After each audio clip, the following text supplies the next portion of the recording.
బలం అంట, విచారమే పూర్తి బలహీనత. ఎవరైతే విచారంగా ఉంటారో ఇంక బలహీనం అయిపోతారు, ఏ పని చేయలేరు వాళ్ళు. కాబట్టి ముందు మనం ఏం చేయాలంట, సంతోషంగా ఉండాలి. హల్లెలూయా. పౌలు గారికి పని పాట లేదేంటి అంటారేంటి? ఆనందించండి. వినట్లేదు కాబట్టి మరలా చెప్తున్నాడంట, మరలా చెప్తున్నాను ఆనందించండి. ఎక్కడ? పబ్బులో కాదు, బయట కాదు, రోడ్డు మీద కాదు, ప్రభునందు ఆనందించాలి. హల్లెలూయా. ఈ దినం ప్రభు దినం. మనం అంతా ఎక్కడ ఉన్నాం ఇప్పుడు? ప్రభులో ఉన్నాం, ప్రభులో ఆనందించడానికి వచ్చి ఉన్నాం. ఆమెన్. హల్లెలూయా, హల్లెలూయా. చాలా సంతోషం. ఒక వాక్యాన్ని చదువుకుని మనం దేవుని వాక్యపు వెలుగులోనికి మనం ముందుకు వెళ్ళిపోదాం. లూకా సువార్త 21వ అధ్యాయం 34వ వచనం చదువుకుని మనం ముందుకు వెళ్దాం. లూకా సువార్త 21వ అధ్యాయం 34వ వచనం. మీ హృదయములు ఒకవేళ తిండి వలనను, మత్తు వలనను, ఐహిక విచారం వలనను మందముగా ఉన్నందున ఆ దినమున అకస్మాత్తుగా మీ మీదకి ఊరు వచ్చినట్టు రాకుండా మీ విషయమై మీరు జాగ్రత్తగా ఉండుడి. స్తోత్రం దేవా. సర్వోన్నతుడా, ఈరోజు యొక్క వాక్యపు వెలుగులో మమ్మల్ని అందరూ నడిపించి బలపరిచి కృప చూపించమని దేవా, వినిచిన వారందరికీ నా ప్రభా జ్ఞానమును, బలమును, గ్రహించగల శక్తిని అనుగ్రహించి, వివేచన అనుగ్రహించి, అలనాడు పౌలు గారు వాక్యం చెప్తుండే నా ప్రభా లూదియా హృదయం తెరవబడినట్లుగా యేసు నామములో ఈ సమయంలో ఆన్లైన్ ద్వారా అవ్వచ్చు, యూట్యూబ్ ద్వారా అవ్వచ్చు దేవా, ఇక్కడ ఉన్న వారు అవ్వచ్చు, ఎవరైనా సరే వాక్యం వినిచుండగా వారి హృదయాలు తెరిచి పరిశుద్ధాత్మ దేవుడా వారితో మాట్లాడి అద్భుతమైన కార్యాలు చేస్తున్నందుకు, నీ వాక్యం వెల్లడగుతోడనే వెలుగు కలిగినట్లుగా ఈ సమయంలో నువ్వు వెలుగును కలిగిస్తున్నందుకు వందనం తెలుస్తూ నజరేయుడైన యేసు క్రీస్తు నామములో ప్రార్థించి నమ్మి పొందుకుని ఉన్నాం తండ్రి. ఆమెన్. హల్లెలూయా, హల్లెలూయా. ప్రేయర్ అంటే ఇట్స్ నాట్ ఏ మోనోలాగ్. అంటే ఒకరే మాట్లాడతారు, రెండువారు మాట్లాడరు. ప్రేయర్ ఈజ్ ఏ డైలాగ్ అనమాట, ఇద్దరు వ్యక్తులు సంపాదించుకునేటువంటిది. అలాగే దేవుని వాక్యం అంటే ఏంటంటే దేవుడు మాత్రమే మాట్లాడటం కాదు, దేవునితో మనము సంభాషించడం. కాబట్టి నేను చెప్పేది మీకు అర్థమవుతుందంటే దేవుడు చెప్పే మాటను మీరు గ్రహిస్తున్నట్లు లెక్క అనమాట. గ్రహించినటువంటి వారు ఏం చేస్తారు? భోంచేస్తున్నారు. భోంచేస్తే మీకు ఏం తేడా తెలుస్తుంది? ఆకలి తీరుతుంది. సిమ్టమ్ ఏంటి? పొట్ట పైకి వస్తుంది. ఖచ్చితంగా ఫిజికల్గా, మెంటల్గా చాలా చేంజెస్ వస్తాయి. అలాగే దేవుని వాక్యం ఇచ్చిన మనలో కూడా చాలా మార్పులు రావాలి. ఏ మార్పు రాకపోతే వృధా అంతా కూడా. సో ఈరోజు చాలా ప్రాముఖ్యమైన విషయం ఏంటంటే మన అంశం పేరు తిండి. ఏంటంట? చాలా ప్రాముఖ్యమైన విషయం అనమాట. ఎందుకని ఈ అంశాన్ని నేను ఎంచుకున్నానంటే ప్రియులరా, అసలు దేవుడు మనిషిని సృష్టించాడు, చాలా సంతోషంగా ఉన్నారు, చాలా చక్కటి జీవితం వెళ్ళిపోతుంది. సడన్గా ఈ యొక్క లోకంలోకి పాపం వచ్చిందంట. ఎలా వచ్చింది? తిండి వల్ల పాపం వచ్చింది. ఎలా వచ్చిందంటే అవ్వమ్మ గారు ఏం చేశారు? బూతులు తిట్టారా? మర్డర్ చేశారా? లేకపోతే పక్కవాడి గురించి ఏమైనా చెడ్డగా మాట్లాడారా? ఏమీ చేయలేదంట. కేవలం పండు తిన్నదంట. దేవునికి మహిమ కలుగును గాక. పండు తిన్నందుకు కాదు, దేవుని నుంచి వాళ్ళు దూరం అయిపోయారు, దేవుని శక్తిని వాళ్ళు కోల్పోయారు. మరలా దేవుడు వారిని ప్రేమించి వాళ్ళ యొక్క గతిని, స్థితిని చూసి మరలా అదే స్థితిని ఇవ్వటానికి యేసుక్రీస్తు ప్రభువు పరలోక రాజ్యం విడిచిపెట్టకూడదు అని భాగ్యం తెలిసి భూలోక రాజ్యానికి వచ్చాడు. దాన్ని మనం క్రిస్మస్గా జరుపుకుంటున్నాం. హల్లెలూయా, హల్లెలూయా. కాబట్టి ఇక్కడ చాలామంది, నేను తిండి గురించి ఏం తప్పుగా మాట్లాడతలేదు, కానీ తిండిపోతనం కూడా ఒక పాపమే. 3 సంవత్సరాల క్రితం ఇదే వర్తమానం నేను చెప్పాను, కానీ అది చాలా తక్కువ మంది విన్నారు. కానీ అప్పుడు ఉన్నటువంటి ప్రజలు ఇప్పుడు లేరు, అప్పుడున్న ప్రపంచం ఇప్పుడు లేదు, అప్పుడున్న కల్చర్ ఇప్పుడు లేదు. కాబట్టి మరలా ఈ యొక్క విషయాన్ని నేను చెప్పాలని చెప్పి ఆశపడుతూ మీ ముందుకు వచ్చాను.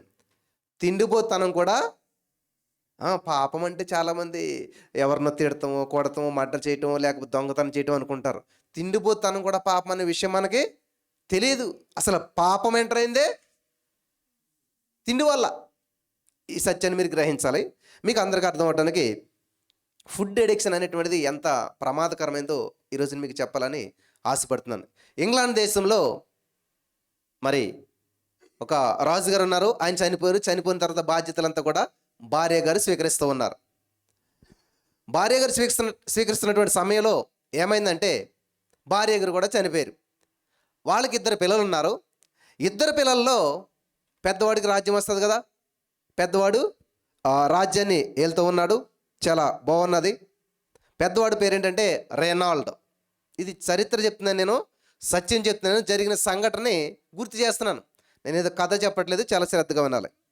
ఈ రేనాలు అనేటువంటి వ్యక్తి పెద్ద కుమారుడు, చాలా స్టౌట్గా ఉంటాడు. అంటే ఏంటి, లావుగా ఉంటాడు. రాజ్యానికి రాజు అయిపోయాడు.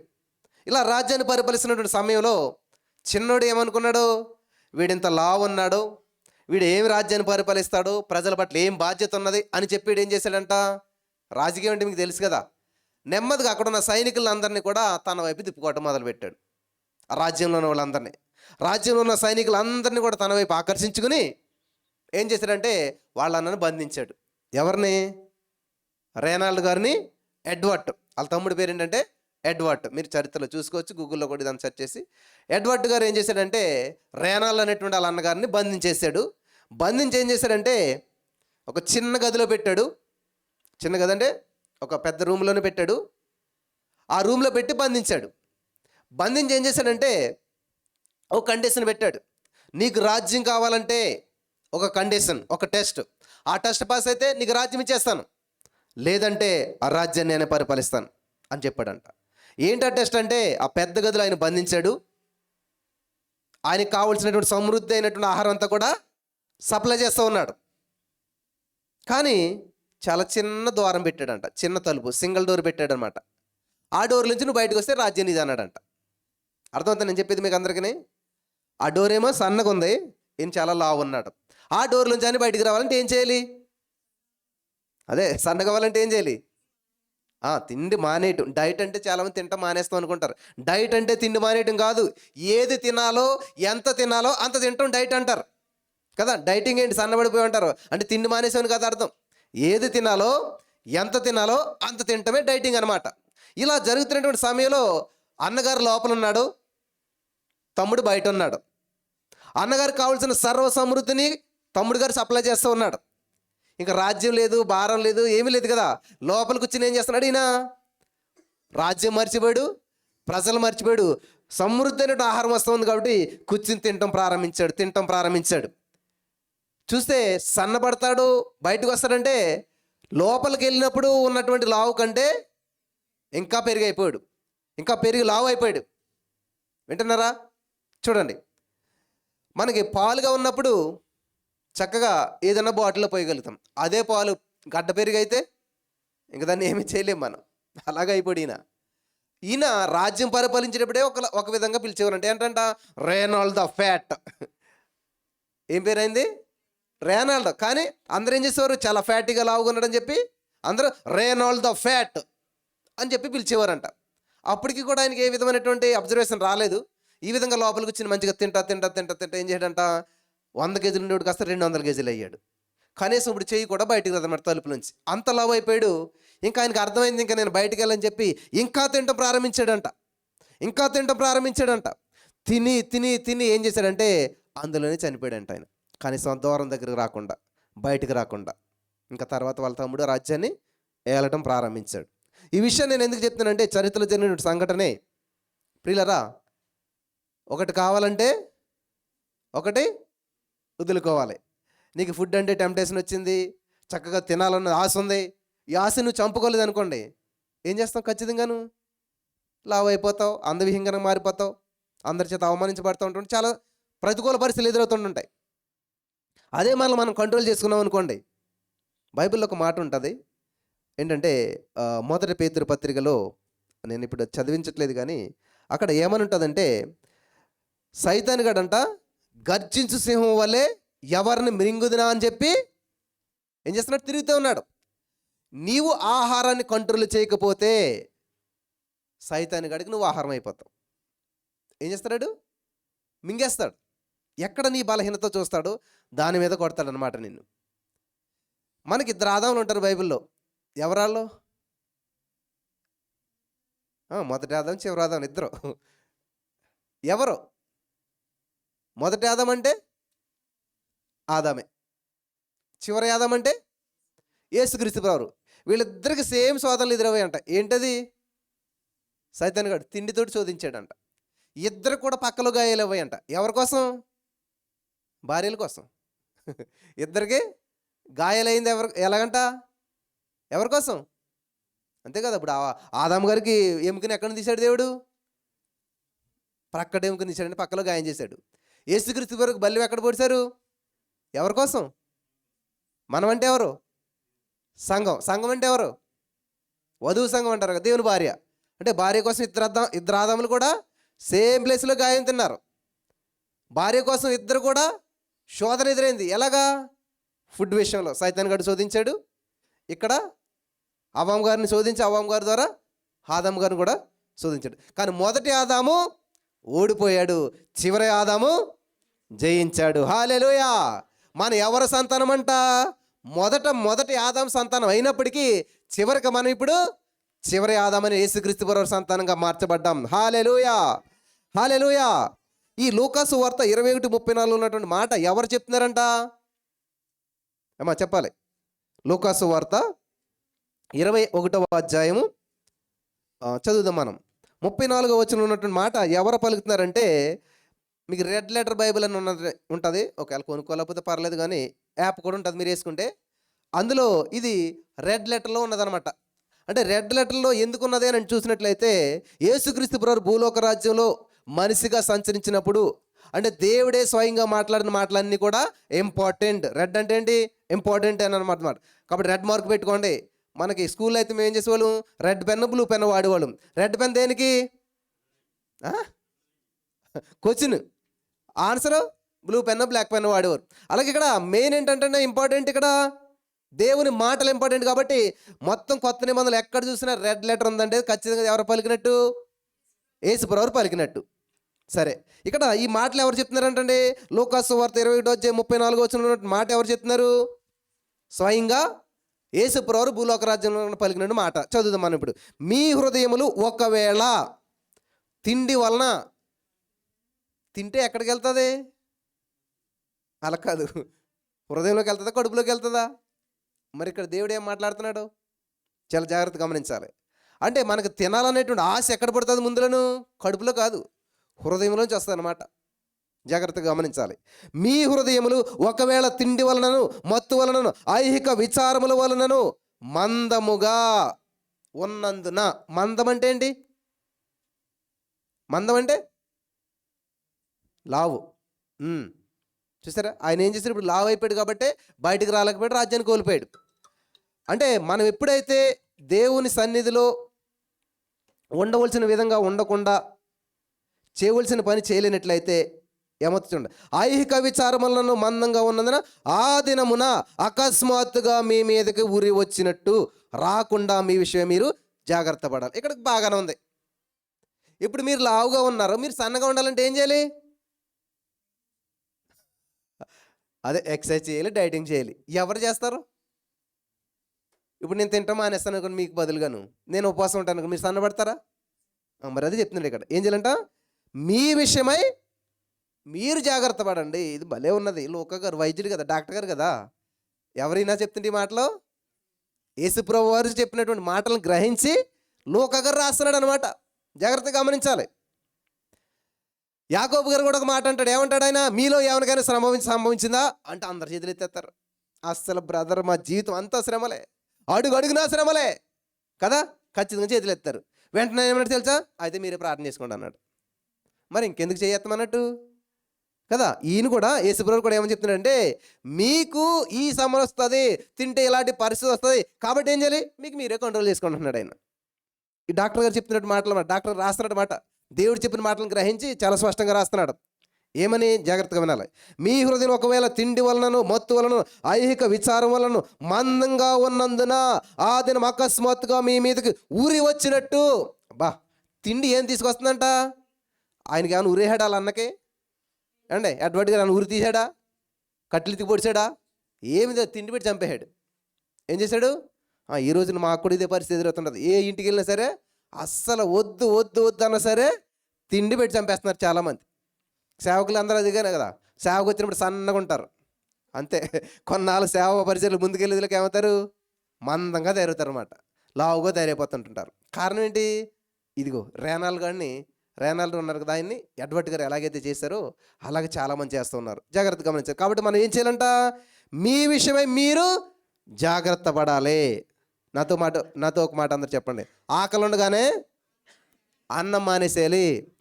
అమ్మో! నేను చదువుకునే రోజుల్లో మాకు మాస్టర్ పేరు రాజు గారు అనమాట. ఏమని తిట్టేవారంటే, ఒరేయ్, భోంచేసిన తర్వాత వేలు పెట్టి చూసుకుని అందుతుందో లేదో మరి తినొచ్చారా మీరా? ఎందుకంటే అక్కడ కొంతమంది జోగువారు, కొంతమంది సరిగ్గా వినేవారు కదనమాట. వాళ్ళని ఎలా తిట్టాలో తెలియక నేను చూడంటే, అంటే పీకల దాకా మెక్కేసి వచ్చారు మీరు అని చెప్పేవాడు అనమాట. కానీ మనం ఏం చేయాలంట, ఆకలి ఉండగానే ఇంకా తినాలనిపిస్తూ ఉంది అనగానే మానేసేయాలన్నమాట. ఎంత ఆరోగ్యంగా ఉంటారో తెలుసా మీరు? ఆ?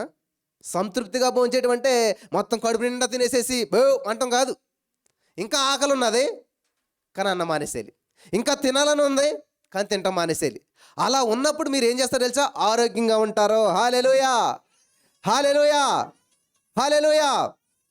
చూడండి, మీకు పెప్సీ బాటిల్, థమ్స్అప్ బాటిల్ కొంటారు. ఎప్పుడన్నాడు పై వరకే వేస్తాడా? ఇంత ఖాళీ లేకుండా వేస్తాడా? ఏం చేస్తాడు? కనీసం అన్న ఖాళీ ఉంచుతాడు. కానీ మనం అది కూడా ఉంచాం అనమాట.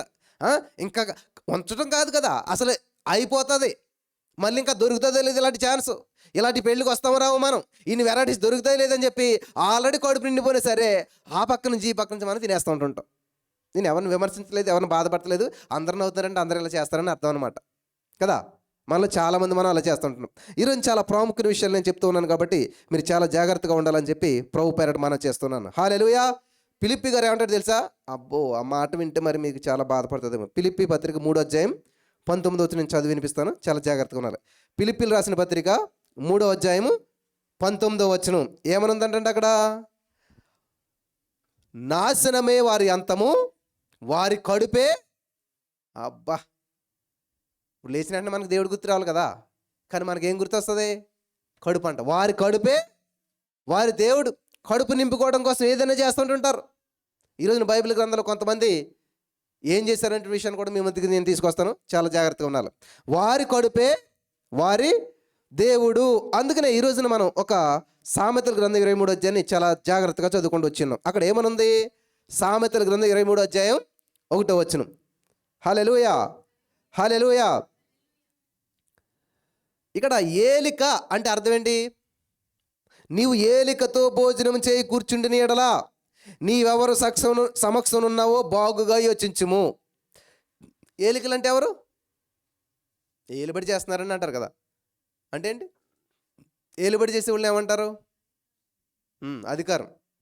అధికార పార్టీని ఏమంటారు? Ruling party. ఇంగ్లీష్లో చదవండి, అక్కడ ఏమనుంది? When thou sittest to eat with a ruler.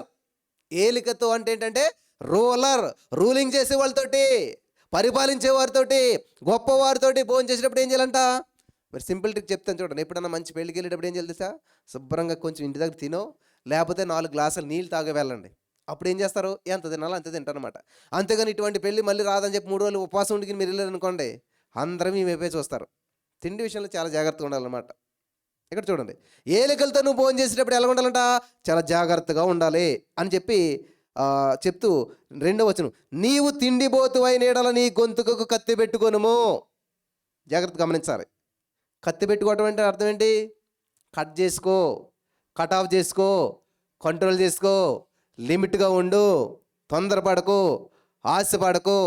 ఈరోజున ప్రియులారా, obesity is the origin of diseases. దాని అర్థం తెలుగులో ఏంటంటే, ఎవరైతే ఎక్కువ లావు అయిపోతారో అది ఆ లావు అవటం అనేటువంటిది జబ్బులకి కేంద్రంగా మారుతుందంట. అక్కడి నుంచి ఇక్కడ అనేక సమస్యలు వస్తాయి. ఎప్పుడైతే లావు అయ్యామో మనకి వెయిట్ బేరింగ్ పాయింట్స్ అంటారు, ఈ మోకాళ్ళు, ఈ నీ క్యాప్స్, యాంకిల్స్, ఇవన్నీ కూడా మనకు లావు అయిన తర్వాత ఏమవుతుంది? ఇవన్నీ అరిగిపోతూ మొదలు పెడతాయి. ఎందుకంటే నీ బాడీ అంటే పెరుగుతుంది కానీ బోన్స్ ఎప్పటికీ పెరగవు. బోన్స్ ఇంతే ఉంటాయి సన్నగా లోపల. కానీ దాని మీద వెయిట్ ఎక్కువ అయ్యగొలది ఏమవుతుంది? అరిగిపోవడం మొదలు పెడతాయి. మీలో చాలామంది ఆడవాళ్ళకి వచ్చే సమస్య ఏంటంటే మోకాళ్ళ నొప్పులు వచ్చేస్తుంటాయి. ఎందుకనంటే మనకు తెలియదు ఆ విషయం, తెలియకుండా వెయిట్ పెరుగుతుంటుంటాం. అయ్యో పెళ్ళి అవ్వట్లేదు, ఉద్యోగం రావట్లేదు, ఈ సమస్యలన్నీ ఎక్కువైపోయి స్ట్రెస్ వచ్చినప్పుడు ఏం చేస్తారు తెలుసా? ఎక్కువ తింటాం మొదలు పెడతారు. ఎందుకంటే మైండ్ ఎక్కువ పనిచేస్తుంది కదా, ఎక్కువ ఆకలి అనిపిస్తూ ఉంటుంటుంది. ఎప్పుడైతే డిప్రెషన్లోకి వెళ్ళిపోయారో, ఎప్పుడైతే స్ట్రెస్లోకి వెళ్ళిపోయారో తిండి ఎక్కువ తినడం ప్రారంభిస్తారు. అలా తిని తిని తిని ఏం చేస్తారంటే తెలియకుండా కంట్రోల్ తప్పిపోతారనమాట. ఇంకా అక్కడి నుంచి అనేక సమస్యలు ఏర్పడతాయి. కాబట్టి ఈరోజు నేను ఈ విషయాన్ని మీ మధ్యకి నేను ఎందుకు తీసుకొస్తున్నానంటే, పరిశుద్ధాత్మ దేవుడు చెప్తున్నాడు అనమాట. నీవు తిండిపోతు అయిన ఎడల నీ గొంతుకు కత్తి పెట్టుకొనుము. ఒక మనిషి చూసినప్పుడు ఆ యొక్క మనిషిని బట్టి మనం వాళ్ళు చాలా ఫిట్గా యాక్టివ్గా ఉన్నారనుకోండి, వాళ్ళు డిసిప్లిన్ అని అర్థం అనమాట. అంతే కదా. ఇళ్ళలో ఎలాంటిదో ఇంటి ముఖం చూసి చెప్పొచ్చు అంట. నువ్వు వెళ్ళేసరికి ఆ చేట అక్కడ, ఆ చెత్త అక్కడ, ఆ మంచం అక్కడ, ఆ కంచం అక్కడ, ఆ కోళ్ళు అక్కడ, ఇవన్నీ ఉన్నాయనుకోండి, ఆవిడ ఎంత శుభ్రగతో మనకు అర్థమైపోతుంది.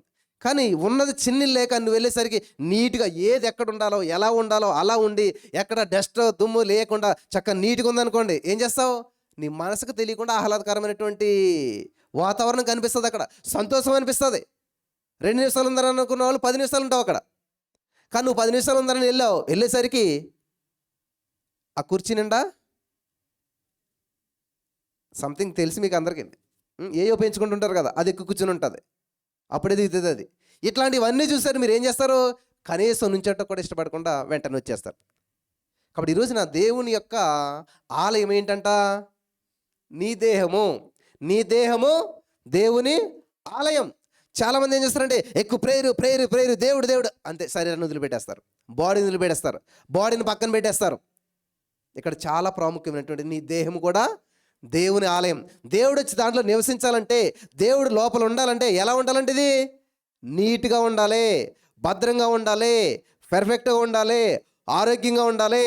హల్లెలూయా చెప్పండి. నా దేహము దేవుని ఆలయము, నా దేహములో నా యేసయ్య నివసిస్తున్నాడు. హల్లెలూయా హల్లెలూయా. నిజంగా యేసుప్రభువు మీ ఇంటికి వస్తాడంటే, కనీసం ఇప్పుడు నేనేమి ఇంటికి వస్తాను అనుకోండి, ఏం చేస్తారు?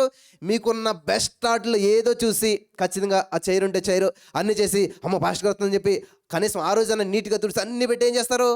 వెయిట్ చేస్తారు. ఒక మనిషికి ఎంత ఇస్తుంటే నిజంగా దేవుడు వస్తుండే. అటువంటిది ఇక్కడ యేసుక్రీస్తు ప్రభువు నీ హృదయంలో ప్రతిరోజు నివసించాలంటే నీ దేహం ఎలా ఉండాలి? ఉండకూడదు. మన ఇంట్లో చెత్త ఏంటి? డస్ట్ దుమ్ము. మన బాడీలో చెత్త ఏంటి? ఫ్యాట్ అవ్వచ్చు, లేకపోతే డిసీజెస్ అవ్వచ్చు. ఇటువంటివన్నిటిని మన బాడీలో పెట్టుకొని దేవుడిని ఎలా మనం నివాసం చేయమని అడగగలుగుతాం? ఆయన వచ్చి ఎలా ఉండగలుగుతాడు? కాబట్టి ఈరోజునంత నిజంగా నా దేహం దేవుని ఆలయం అని మీరు అనుకున్నట్లయితే, విన్నారా, నమ్మినట్లయితే ఏం చేస్తారో ఖచ్చితంగా ఇక్కడ నుంచి కనీసం మీరు ఇంట్లో పని చేసుకునే వాళ్ళు అయితే పర్లేదు, చక్కగా పని చేసుకుంటా ఈ పనులన్నీ చేసుకుంటుంటే ఆల్మోస్ట్ మీకు ఎక్సర్సైజ్ వచ్చేస్తుంది. ఒక స్త్రీ అంట ఇంట్లోంచి బయటికి తిరిగేటువంటి తిరుగు ప్రపంచాన్ని 6 సార్లు తిరుగుతుంది చచ్చిపోయే లోపల. స్త్రీ ఎంత నడుతుందో ఈ ప్రపంచాన్ని అంతా తిరిగిరమంటే 6 రౌండ్లు వేసి వస్తుందంట, అంత నడుస్తుందంట ఆవిడ ఇంట్లోనే. రోజు బయటికి ఇంటికి ఈ బట్టలు ఉతకటం, ఆరేయటం, అంట్లు తోమటం, ఈ పనులన్నీ కలిపి అంత దూరం నడుస్తుందంట ఆమె. దేవునికి మహిమ కలుగును గాక. హల్లెలూయా హల్లెలూయా. కాబట్టి ఇక్కడ నీవు ఆహారాన్ని, తిండిని కంట్రోల్ చేయకపోయినట్లయితే నువ్వు సైతాని గడికి ఆహారంగా మార్చబడిపోతావు, వాడు నిన్ను మింగేస్తాడు. 1 పేతురు 5:8 చూసినట్లయితే అక్కడ ఈ యొక్క వాక్యాన్ని మనం చూడగలుగుతాం. పేతురు రాసినటువంటి మొదటి పత్రిక 5వ అధ్యాయం 8వ వచనం మనం చదివినట్లయితే అక్కడ దేవుని వాక్యం తెలుసా? చిన్నలారా మీరు 8వ వచనం నిబ్బరమైన బుద్ధి గలవారై మెలకుగా ఉండుడే, మీ విరోధి అయినటువంటి అపవాది గర్జించు సింహం వలె ఎవరిని మింగుదునా అని చెప్పి వెతుకుచున్నాడు. ఏం చేస్తాడంట? మింగేస్తాడంట. ఎవరిని మింగుతాడు? ఎవరు దొరుకుతారు చెప్పండి? ఇప్పుడు మీరు ఇంత సమూహం ఉన్నారు, సైతాన్ గడు వచ్చాడు, తరంతో మొదలుపెట్టాడు, అందరూ రన్నింగ్ స్టార్ట్ చేశారు. ఎవరు దొరుకుతారు? స్పీడ్ పరిగెట్టేవాడు దొరుకుతాడా? ఎవరైతే పరిగెట్టలేరో, ఎవరైతే లేవలేరో, ఎవరైతే బలహీనమో వాడు సైతాన్ గడికి వాళ్ళు దొరికేస్తారనమాట. కాబట్టి ఇక్కడ మనం గమనించాలి, చురుకుగా ఉన్నామా? చురుకుగా ఉన్నట గొప్ప భాగ్యం. నువ్వు భాగ్యవంతులుగా ఉన్నావు అనుకో, బలంగా పరిగెట్టగలుగుతావు. హల్లెలూయా హల్లెలూయా. కాబట్టి ఈరోజు నుంచి ప్రియులారా ఒక నిర్ణయం తీసుకోవాలి మనం. నేను దేవుని కొరకు ఎలా జీవిస్తున్నాను, నా దేహాన్ని దేవుని కొరకు నేను ఎలా కాపాడుకోగలుగుతున్నాను. నాకు చాలామంది పెళ్ళికి ముందే కొన్ని ఫిజికల్ ఫిట్నెస్ ట్రైనర్ కాబట్టి చాలా క్లాసులు వచ్చాయి అనమాట. చాలామంది అమ్మాయిలు క్లాసులు వచ్చాయి అనమాట. వాళ్ళు వచ్చేయమని ఎవరంటే, సార్ 1 మంత్లో నేను సన్నగా అయిపోవాలి, స్లిమ్గా అయిపోవాలి, చక్కగా కనపడాలి, అందంగా కనపడాలి. ఎందుకనంట? పెళ్ళి కదా. సో మనకేముంది ఇప్పుడు? పెళ్ళి ఉంది, వధువు సంఘం, మనమంతా కూడా యేసయ్య కొరకు ఎదురు చూస్తూ ఉన్నాం. కాబట్టి యేసయ్య కొరకు ఎదురు చూస్తున్నట్టు మనం ఎలా ఉండాలి? స్లిమ్గా ఉండాలి, ఫిట్గా ఉండాలి, హెల్త్గా ఉండాలి, ఆరోగ్యంగా ఉండాలి. హల్లెలూయా హల్లెలూయా. పిల్లలు గమనించాలి, నేను దీవించబడటం మాత్రమే దేవుని ఉద్దేశం కాదు, నా ఉద్దేశం కాదు. నా ఉద్దేశం ఏంటి తెలుసా? అబ్రహాంతో ఉన్నటువంటి లోతు ఏ విధంగా అయితే బ్లెస్డ్ పర్సన్ అయ్యాడో, నాతోటి ఉన్నవారు నాకులాగా 15 సంవత్సరాలు అప్పు చేసి నేను, మీరు కూడా అప్పు అనే మాట మీ డిక్షనరీలో ఉండకూడదు. హల్లెలూయా, హల్లెలూయా. అప్పు అనే మాట మీ డిక్షనరీలో, మీ హిస్టరీలో, మీ కుటుంబంలో అప్పు అంటే ఏంటో తెలియకుండా పెరగాలి. ఆమేన్. అంటే నా కూతురికి ఇప్పుడు ఎంత 7-8 సంవత్సరాలు ఉంటాయి. 15 సంవత్సరాల క్రితం అప్పు చేశాను నేను, చేయలేదు అంటలేదు, ఉండేది 15 సంవత్సరాల క్రితం. అంటే వాళ్ళ పుట్టక ముందు 8 సంవత్సరాలకే అప్పు అంటే లేదు మాకు. ఇంకా వాళ్ళు పుట్టి 8 సంవత్సరాలు అయిందంటే వాళ్ళకి 8 సంవత్సరాల ముందు కానీ 8 సంవత్సరాల తర్వాత కానీ అప్పు అనే అడ్రస్ వాళ్ళ దగ్గర లేకుండా పోయింది. ఆమేన్, హల్లెలూయా. తర్వాత అప్పు చేయకూడదు, అప్పు ఇవ్వకూడదు, అప్పు ఇచ్చుకునే మధ్యలో సంతకాలు పెట్టకూడదు. ఇది మీరు ప్రతిరోజు గుర్తు చేసుకోవాలి. ఎందుకంటే నాకు ఏ ఫోన్ వచ్చినా, బ్రదర్ అనవసరంగా వాళ్ళకి సంతకం పెట్టి మేము ఇరుక్కుపోయాము, వాళ్ళకి హామీ పూచీకత్తులుగా ఉండి మేము ఇరుక్కుపోయాము. ఈరోజు ఇదే సమస్య ఎక్కడ చూసినాను. కాబట్టి అప్పు లేని జీవితం ఆనంద జీవితం అనమాట. నేను చాలా ఆనందంగా జీవిస్తున్నాను, దేవుని నామాన్ని మహింపరచగలుగుతున్నాను. ఆమేన్. కాబట్టి నా ఉద్దేశం ఏంటంటే, నాకులాగా నా సంఘానికి వచ్చినటువంటి వారు, ఈ చర్చికి వచ్చినటువంటి వారు ఒక్క రూపాయి అప్పు లేనటువంటి జీవితం ఆనందంగా సంతోషంగా జీవించాలి. ఆమేన్. జీవిస్తారా? అబ్రహాం గారి దగ్గరికి వచ్చిన లోతు రిచ్ అయిపోలేదు. అబ్రహాం గారితో నడుస్తూ ఉండగా, ఆమేన్, యేసుక్రీస్తు ప్రభు దగ్గర వచ్చిన కుష్ఠరోగులు వెంటనే శుద్ధి అవ్వలేదు, వారు వెళుతూ ఉండగా, నడుస్తూ ఉండగా శుద్ధులయ్యారంట. ఆమేన్. అలాగే ఈ రోజున ఎవరైతే ఇక్కడికి వస్తూ ఉన్నారో వాళ్ళు నడుస్తూ ఉండగా, ఈ యొక్క సహవాసంలో నడుస్తూ ఉండగా, ఈ సహవాసంలో వెళ్తూ ఉండగా వారు శుద్ధులైన రీతిగానే మీ అప్పు నుంచి మీరు శుద్ధులైపోతారు. ఆమేన్. నమ్మిన వారు స్వతంత్రించుకుందరు గాక. ఆమేన్, హల్లెలూయా, హల్లెలూయా. కాబట్టి ప్రపంచంలో అత్యంత విలువైనటువంటిది ఏంటంటే జ్యేష్ఠత్వం. అసలు జ్యేష్ఠత్వం అంటే ఏంటి? జ్యేష్ఠత్వం అంటే ఏంటి? చూడలేదా మీరు పెళ్లి కార్డులను? మేము ఆరుగురు మా ఇంట్లో. నేను చివరోడిని, 4 అన్నదమ్ములు, 2 అక్క చెల్లెలు, నేను 6వాడిని. కాబట్టి అందరికంటే పెద్దవాళ్ళని ఏమంటారంటే జ్యేష్ఠుడు అంటారు. హల్లెలూయా. అలాగే ఇక్కడ మనం బైబిల్ ప్రకారం చూసినట్లయితే జ్యేష్ఠులు అనగా యేసుక్రీస్తు ప్రభువారి వంశంలో ఉన్నటువంటి వారు, యేసుక్రీస్తు ప్రభు వంశానికి కనెక్ట్ అయినటువంటి వారు అన్నమాట. ఇక్కడ ఈ హక్కు ఎవరికి వచ్చిందంటే యాసవుకి వచ్చింది, జ్యేష్ఠత్వ హక్కు. ఆ ఇంట్లో పెద్దోడు యాసవు. ఆ జ్యేష్ఠత్వ హక్కు వచ్చిన తర్వాత ఏమైందంటే, మీకు అందరికీ స్టోరీ తెలుసు, నేను షార్ట్గానే చెప్పేస్తాను, దీన్ని గమనించాలి ప్రియులారా.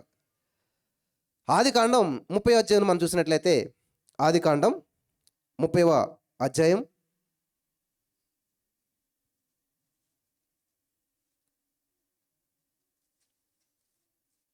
సో అక్కడ ఆ విషయం అంతా ఉంటుంది, మీకు అందరికీ తెలిసిందే కాబట్టి నేను మామూలుగా చెప్తాను. సో మొట్టమొదట ఇక్కడ యాకోబు, యాసవు ఇద్దరు కూడా అన్నదమ్ములు. వాళ్ళు పుట్టేటువంటి సమయంలో చాలా గందరగోళం జరిగింది. ఈ జ్యేష్ఠత్వపు హక్కు కోసం యాకోబు గారు ఎప్పటి నుంచి పోరాడుతున్నాడంట? గర్భంలో ఉన్నప్పటి నుంచే. ఎందుకంటే దాని విలువ తెలిసినటువంటి వాడు ఏం చేస్తాడు? పోరాడుతూ ఉంటాడు ఎప్పుడు కూడాను. హల్లెలూయా. కాముగా కూర్చోడు. దేవుని యొక్క సన్నిధిలో ఉన్న విలువ నీకు తెలిసినట్లయితే, దేవుని యొక్క పవర్ నీకు తెలిసినట్లయితే, దేవుని శక్తి నీకు తెలిసినట్లయితే ఇంట్లో కూర్చుని ఉండవు, ఇంటి దగ్గర కూర్చుని ఉండవు. ఎండైనా, చలైనా, వర్షమైనా, ఏదైనా సరే ఖచ్చితంగా పోరాటం చేసి వస్తాను అనమాట, సాధిస్తావు. అలాగే యాకోబు ఏం చేస్తున్నాడు? తల్లి గర్భంలో ఉండగా పోరాటం ప్రారంభించాడు, కానీ వెంటనే సక్సెస్ రాలేదు. Success is not an accident, it is a process. విజయం అనేటువంటిది ఏదో యాక్సిడెంట్లో నీ దగ్గరకు వచ్చేసేది, అదొక ప్రాసెస్ అనమాట. ఆ ప్రాసెస్ కూడా నువ్వు వెళ్ళాలి ఖచ్చితంగాను. అయితే యాకోబు స్టార్ట్ చేసాడు ప్రాసెస్. తల్లి గర్భంలో ఉన్నప్పుడు వాళ్ళన్న ముందు వచ్చేస్తుండే అది పట్టుకున్నాడంట. ఏంటది? యాంకిల్ అంటారు కదా, కాలు పట్టుకున్నాడంట. రే నువ్వు ముందు కాదు, నేను వెళ్తాను, నాకు కావాలి జ్యేష్ఠత్వ హక్కు అని చెప్పేసి ఇలా లాగుతుండే ఎలాగైతే పోరాడి వాళ్ళ అన్న ముందుకు వచ్చేసాడంట. ముందుకు వచ్చిన తర్వాత యాకోబు ఎలాగొచ్చాడంట? ఆ మడాన్ని పట్టుకునే వచ్చాడంట. గమనించాలి జాగ్రత్తగా. ఇలా పుట్టినటువంటి వారి జీవితంలో కొనసాగుతూ ఉన్నారు. యాకోబేమో ముద్దు బిడ్డ, అమ్మ చాటు చెంగు చాటును పెరిగినటువంటి బిడ్డ అనమాట. ఎప్పుడు అమ్మ దగ్గరే ఉండేవాడు, అమ్మతోటి ఉండేటువంటి వాడు. కానీ యాసవ్ ఏం చేసాడు అంటే వేటాడేటువంటి వాడు, చక్కగా వేటాడేటువంటి వాడు. యాకోబేమో ఇంట్లో ఉండేటువంటి వాడు. విన్నారా? అయితే ఒకనొక రోజున మరి యాసవ్ వేటకు వెళ్ళాడు. సండే స్కూల్ నుంచి మనకు తెలిసిన స్టోరీ కాబట్టి నేను చెప్పేస్తున్నాను. వెళ్ళిన తర్వాత ఎంతో ప్రయత్నం చేశాడు, కానీ ఏ విధమైనటువంటి దొరకలేదు. అయితే అక్కడ కొంతమంది ఆయన వెంటబడ్డారంట, ఈయన ఎలాగైనా చంపాలని చెప్పి. ఎవరిని? యాషావుని. వెంటబడుతుంటే అడవిలోంచి పరుగు పరుగు పరుగు పరుగున వస్తూ ఉన్నాడు. చాలా వేగంగా పరుగులు తీస్తూ ఉన్నాడు. వాళ్ళందరిని తప్పించుకుని ఇటు వేట దొరకలేదు, ఇటు ప్రాణం పోతుంది. ఇంకా ఈ ప్రాణం అయిపోయింది ఈ రోజుతోటి అని చెప్పి ఏమీ దొరకలేదు, ఏమీ లేదు కడుపులోను. ఆకలితో అలమటిసిపోతూ ఉన్నాడు. పరుగులు పరుగులు పరుగులు తీస్తా ఎలాగైతే ఇల్లు చేరుకుంటూ ఉన్నాడు అనమాట. ఆ ఇల్లుకి వెళ్తున్నటువంటి దారిలోనే, ఆ దగ్గరలోనే ఏం చేస్తున్నాడంట? యాకోబు చక్కగా చిక్కుడుకాయ కూర వండుతూ ఉన్నాడంట. గమనించాలి, ఏం చేస్తున్నాడు? మనకు తెలుగులో ఒక సామెత ఉంటుంది, బ్రతుకుంటే మీకు తెలుసు కదా మిగతా సామెత, అదేనా తిన్న బ్రతకొచ్చాను అనుకుంటారు కదా. అలాగా యాసావు గారి పరిస్థితి ఏమైందంటే పరుగు పెట్టి అటు భయంతో ఇటు ఆకలితోటి ఏం చేయాలో తెలియని పరిస్థితిలోకి వచ్చేసాడు. సొమ్మసిల్లిపోయే పరిస్థితికి వచ్చిన తర్వాత వాళ్ళ తమ్ముడు అక్కడ ఉన్నాడంట. చక్కటి వంట ఎలాగ చక్కగా తెలిసింది చూడండి. పాపం ఎక్కడ ప్రారంభించబడుతుందంట? అదే తిండి ఎలాగ తెలుస్తుంది మనకి? చూడటం. The first look is not sin but the second look is sin. మొదటి చూడడం తప్పు కాదు, కానీ చూసిన తర్వాత దాన్ని ఆశిస్తాం. అక్కడ ప్రారంభమవుతుంది అనమాట. దావీదు గారు చూశాడు, అయ్య బాబోయ్ ఎవరో పొరపాటున ఆడవిడ స్నానం చేస్తుంది అని తిప్పేసుకుంటే అయిపోయిన అక్కడతోటి. కానీ ఏం చేశాడు? మళ్ళీ చూశాడు అనమాట. The first look is not sin but the second look is sin. రెండోసారి ఎప్పుడైతే చూశాడో చూసిన దాని మీద ఆశ కలిగింది అనమాట. అలాగే ఈయన పరిగెట్టుకొత్త చూశాడు, అమ్మ చిక్కుడుకాయ కూర భలే ఎర్రగా ఉంది, బాగుంది, వదిలేస్తే సరిపోయేది. మీరు కూడా వెళ్తుంటారు, సడన్గా అలాగే వెళ్తుంటే పక్కింటోళ్ళు గులాబీ మొక్కన ఒక చక్కటి గులాబీ పువ్వు కనిపిస్తుంది, అబ్బా ఎంత బాగుంది, అక్కడితో వదిలేస్తే బాగానే ఉంటుంది. కానీ ఏం చేస్తుంది? ఆశ కలిగింది, ఎలాగైనా సరే దాన్ని కూర్చున్నా తల పెట్టుకోవాలి. నువ్వు ఫస్ట్ చూసావు, తప్పు కాదు అది. కానీ తర్వాత ఏం చేసావు?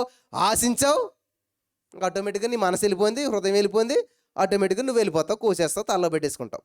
ఇంకా మీకు తర్వాత ఏం జరుగుతుంది మీకు అందరికీ తెలుసు, గందరగోళం. అలాగే ఈ యొక్క యాకోబు గారు కూడా చక్కటి కూర వండుతుంటే వాళ్ళ అన్న చూసి ఏం చూశాడు కానీ ఆగిపోలేదు, ఆశించాడంటే. ఎలాగా?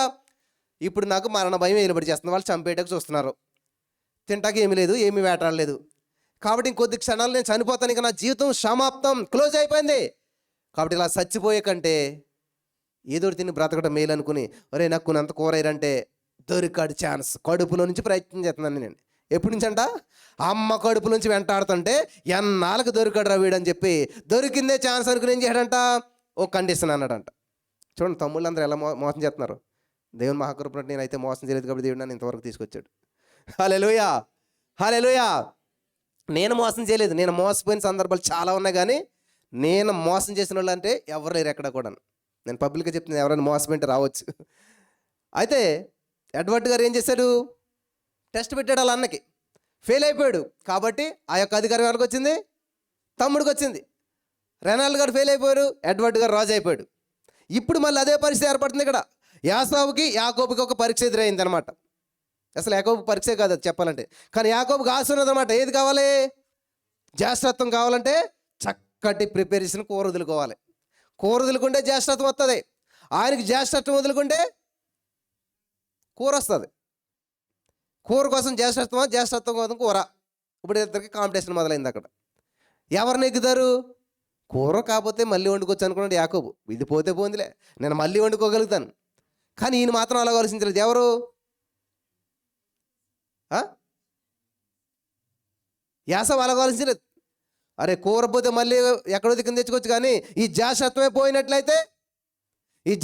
పోయినట్లయితే ఎట్లాగా అనుకోకుండా ఏం చేయడే, జ్యేష్ఠత్వం ఉంటే ఎంత పోతే ఎంత, నా ప్రాణమే నాకు ముఖ్యం, బ్రతుకుంటే ఎలాగైనా ఏదైనా చేసుకోవచ్చు, చచ్చావంటే ఏంటి, జ్యేష్ఠత్వం పెట్టుకుని చచ్చే ఉపయోగం ఏంటి అనుకుని ఏం చేయడంట? తీసేసుకోరని చెప్పి జ్యేష్ఠత్వాన్ని తన తమ్ముడికి అమ్మేస్తే దేవుడు ఏమన్నాడు తెలిసినా? ఒక్క పూటి కూటి కొరకు తన జ్యేష్ఠత్వాన్ని అమ్మేసుకున్నటువంటి భ్రష్టుడైనా ఎవరు తిడుతున్నారు తెలిసి ఈ మాటలో? అంటే ఇప్పుడు ప్రాణం విలువైందా, జ్యేష్ఠత్వం విలువైందా? జ్యేష్ఠత్వం విలువైంది. అంటే జ్యేష్ఠత్వం కోసం అవసరమైతే ప్రాణమైనా పోగొట్టవచ్చు, కానీ ప్రాణం కోసం జ్యేష్ఠత్వాన్ని విడిచిపెట్టుకోకూడదు. హల్లెలూయా చెప్పండి. నేను నా యేసయ్య జ్యేష్ఠపుత్రుడిని. ఈ లోకంలో ఏ శ్రమ ఏ శోధన ఎదురైనా కానీ జ్యేష్ఠత్వాన్ని నేను విడిచిపెట్టను. హల్లెలూయా, హల్లెలూయా, హల్లెలూయా. జ్యేష్ఠత్వాన్ని నేను విడిచిపెట్టను. వీళ్ళు చాలామంది జ్యేష్ఠత్వాన్ని విడిచిపెట్టి వెళ్ళిపోయారు. తప్పిపోయిన కుమారులాగా నాకొద్ది ఈ సహవాసం, నాకొద్ది యొక్క దేవుడు, నాకొద్ది ఈ సమస్యలు, ఈ శోధనలు, నేనేం చేస్తానంటే స్వేచ్ఛగా అందంగా ఆహ్లాదకరంగా నా ఇష్టం వచ్చినట్టు నేను జీవిస్తాను అని చెప్పి చాలామంది జ్యేష్ఠత్వాన్ని విడిచిపెట్టి వెళ్ళిపోయారు. కానీ మరలా దేవుని మహాకృపను బట్టి దేవుని కనెక్ట్ అవ్వటానికి, దేవుని సందులో ఉండటానికి దేవుడు అవకాశం ఇచ్చిన్నాడు. ఆమేన్. హల్లెలూయా, హల్లెలూయా. కాబట్టి ఈ రోజున ప్రియులారా గమనించాలి, చాలా అద్భుతమైనటువంటి విషయం. ఎలాగైతే యాసావు తన యొక్క జ్యేష్ఠత్వాన్ని విడిచిపెట్టేశారో, ఈ రోజున మీలో ఏదో చిన్న దాని విషయంలో దేవుని విడిచిపెట్టేస్తున్నారేమో, దేవుని నమ్మేస్తూ ఉన్నారేమో. ఎక్కడన్నా మీరు బయట ఎవరైనా నమ్మంటే మాకు ఏం తెలియదు అంటారు చాలామంది. అంటే జ్యేష్ఠత్వం నమ్మేసినట్టు అక్కడ మీ జ్యేష్ఠత్వాన్ని ఏం చేశారు? విడిచిపెట్టేశారు. నా పిల్లల్ని స్కూల్లో జాయిన్ చేసినప్పుడు నేను ధైర్యంగా చెప్పానమాట, నా బిడ్డలో క్రిస్టియన్స్, నా పిల్లల్ని స్కూల్లో జాయిన్ చేతులకు నేనేమి దేవుని సేవకుడిని కాదు, పాస్టర్ని కాదు, కానీ నేను రాయించాను తెలుసా? పాస్టర్. హల్లెలూయా, హల్లెలూయా. నువ్వేది పలుకుతావో అది జరుగుతుంది. నువ్వు దేన్ని చూస్తావో దాన్ని నువ్వు స్వతంత్రించుకుంటావు. చూసిన తర్వాత స్వతంత్రించుకోవడం ఏంటి? నా జోబులో ₹1,00,000 ఉన్నాయి. ఎంతమంది నమ్మున్నారు? చూపించని బ్రదర్ నమ్ముతావు, చూపించక నువ్వు నమ్మేదేంటి? నమ్మటం అంటే ఏంటంటే నేను చూపించినా చూపించకపోయినా చెప్పాడంటే ఉన్నాయి అంతే. అందుకని దేవుడు మాట చెప్పాడు అన్నమాట, చూసి నమ్మిన వారి కంటే చూడక నమ్మిన వారు ధన్యులు. హల్లెలూయా, హల్లెలూయా, హల్లెలూయా. కాబట్టి మీరు చూసి నమ్మేటువంటి వారు, చూడకుండా నమ్మేటువంటి వారా? నిజమేనా? దేవునికి స్తోత్రం. చాలా ధన్యులు మీరు. కాబట్టి ఇక్కడ యాసవు తన జ్యేష్ఠత్వాన్ని కోల్పోయాడు, భ్రష్టుడైపోయాడు, జీవితం అంతా కూడా గందరగోళంగా మార్చబడింది. యాకోబు జ్యేష్ఠత్వాన్ని సంపాదించుకోగలిగాడు. హల్లెలూయా. కాబట్టి నువ్వు ఏదైనా పొందుకోవాలంటే ఏదో కోల్పోవాలి. దేవుని సందులో నువ్వు బలపడాలి, గొప్ప వ్యక్తిగా మార్చబడాలి, అనేక మందికి దీవెనకరంగా ఉండాలంటే సాక్రిఫైస్. Without sacrifice nothing. ఏది పొందుకోవాలన్నమాట. నువ్వు త్యాగం చేయకుండా ఏది పొందుకోలేవు. ఆ రక్షణ ఉచితమే కాదు బ్రదర్. ఉచితమా? ఎలా ఉచితం నీకు చెప్పండి? రక్షణ ఉచితం అంటారు, ఎలా ఉచితం? ఇప్పుడు మీ పెళ్ళికి ఎవరు వచ్చారు? ఎంత గిఫ్ట్ అట్టుకొచ్చారు, ఫ్రిడ్జ్ అట్టుకొచ్చారు, వాషింగ్ మిషన్ తెచ్చారు. ఏమన్నా రోడ్డు మీద పడేశారు ఎవరన్నా? అన్నది ఉచితంగా వచ్చిందా? నీకు ఉచితమే, కానీ అది ఉచితంగా రాలేదు. Some one has paid. ఎవరో వెల చెల్లించారు దానికి. అలాగే యేసయ్య నీకు రక్షణ ఉచితంగా ఇచ్చాడు, కానీ రక్షణ ఉచితంగా రాలేదు. హల్లెలూయా. నువ్వు రక్షణ ఉచితంగా పొందుకున్నావు, కానీ రక్షణ ఉచితం కాదు. దాని వెనకాల ప్రాణత్యాగం ఉన్నది. యేసయ్య మరి ఎంతో వెల చెల్లించాడు, తన యొక్క రక్తాన్ని చిందించాడు, ప్రాణాన్ని పెట్టాడు. ఆ విధంగా నీకు అది ఉచితంగా ఇచ్చాడు. ఎందుకంటే దాన్ని వేల పెడితే కొంట ఎవరి తరం కాదు కాబట్టి ఆయన ఉచితంగా నీకు ఇచ్చాడు. హల్లెలూయా, హల్లెలూయా, హల్లెలూయా. కాబట్టి ఈ రోజున ఈ మాటలు వింటున్న ప్రియమైనటువంటి సహోదరి స్నేహితులారా, ఇవి చాలా ప్రాముఖ్యమైన విషయాలు. మీరు చాలా శ్రద్ధగా వినాలి. యాసావు వలె జ్యేష్ఠత్వాన్ని కోల్పోకూడదని ప్రభు పేరట నేను మనం చేస్తూ ఉన్నాను. నెక్స్ట్ ఆదికాండం 3:5 చూసినట్లయితే అక్కడ దేవుని వాక్యం సెలవిస్తుంది తెలుసా? ఆదికాండం 3:5 ఏలయనగా మీరు వాటిని తిను దినమున మీ కన్నులు తెరవబడును, మీరు మంచి చెడ్డలను ఎరిగిన వారై దేవతల వలె ఉందరని దేవునికి తెలియనని స్త్రీతో చెప్పగా. ఎవరు మాట్లాడుతున్నారు ఈ మాటలు? సైతాన్ గాడు ఎవరితో మాట్లాడుతున్నాడు? అవ్వతో మాట్లాడుతూ ఉన్నాడు. గమనించాలి చాలా జాగ్రత్తగాను. ఇక్కడ అవ్వమ్మ గారిని ఏం చేస్తున్నాడంటే మిస్గైడ్ చేస్తూ ఉన్నాడు. ఎవరు? సైతాన్ గాడు. దేవుడికి తెలుసు అని చెప్పి వీళ్ళకి చెప్తున్నాడు. దేవుడు తెలిసిన విషయాలు తెలీదా? దేవుడికి దగ్గరగా ఉన్న సైతాన్ గాడా లేకపోతే వీళ్ళ? దేవుడు రోజు మాట్లాడుతున్నటువంటి వీళ్ళ సైతాన్ గాడా? ఇప్పుడు రోజు మాట్లాడే ఇప్పుడు తల్లిదండ్రుల కంటే విషయం మన స్నేహితుల దగ్గర మన ఇన్ఫర్మేషన్ ఎక్కువ ఉంటుంది. మీ తల్లిదండ్రులకు తెలియనటువంటి విషయాలు మీ స్నేహితులకు తెలుస్తాయి.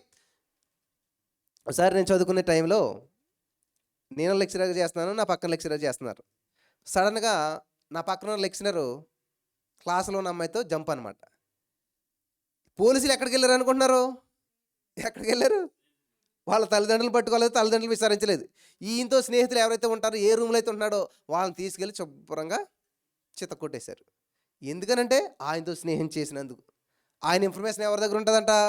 వీళ్ళ దగ్గర ఉంటుందని చెప్పి వీళ్ళని కొడితే బయటపడుతుందని చెప్పేసేసి గమనించాలి. కాబట్టి సైతాన్ గారు మొట్టమొదటగా అవ్వమ్మ గారి దగ్గరకు ఏం చేయడంట?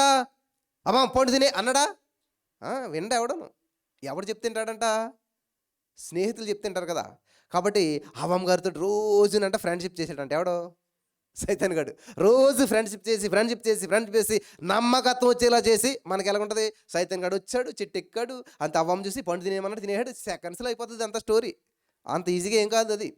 ఫస్ట్ ఏం చేయడంట? నెమ్మదిగా తిరగడం ప్రారంభించాడంట. నెమ్మదిగా దగ్గర కావడం ప్రారంభించాడంట. చూసారా, మనం కూడా పిల్లల్ని అలాగే ఏం చేస్తాం, చక్కగా ముద్దుగా బొద్దుగా వాళ్ళని బుజ్జిగించి లాలించి ఎలాగైతే ఎత్తుకోవడానికి ట్రై చేస్తూ ఉంటున్నాం. కొంతమంది అస్సలు రారు కదా, కానీ మనం ఏం చేస్తాం, బుజ్జిగిస్తాం. అలాగే సైతాన్ గడు ఏం చేశాడంట, ఎరేస్తున్నాడు, వలేస్తున్నాడు. ఎప్పుడైతే చిక్కావో అప్పుడు పట్టుకుంటాడు పీక్ అనమాట. ఇప్పుడు వెళ్ళి చూద్దాం, ఎక్కడికి వెళ్తావు.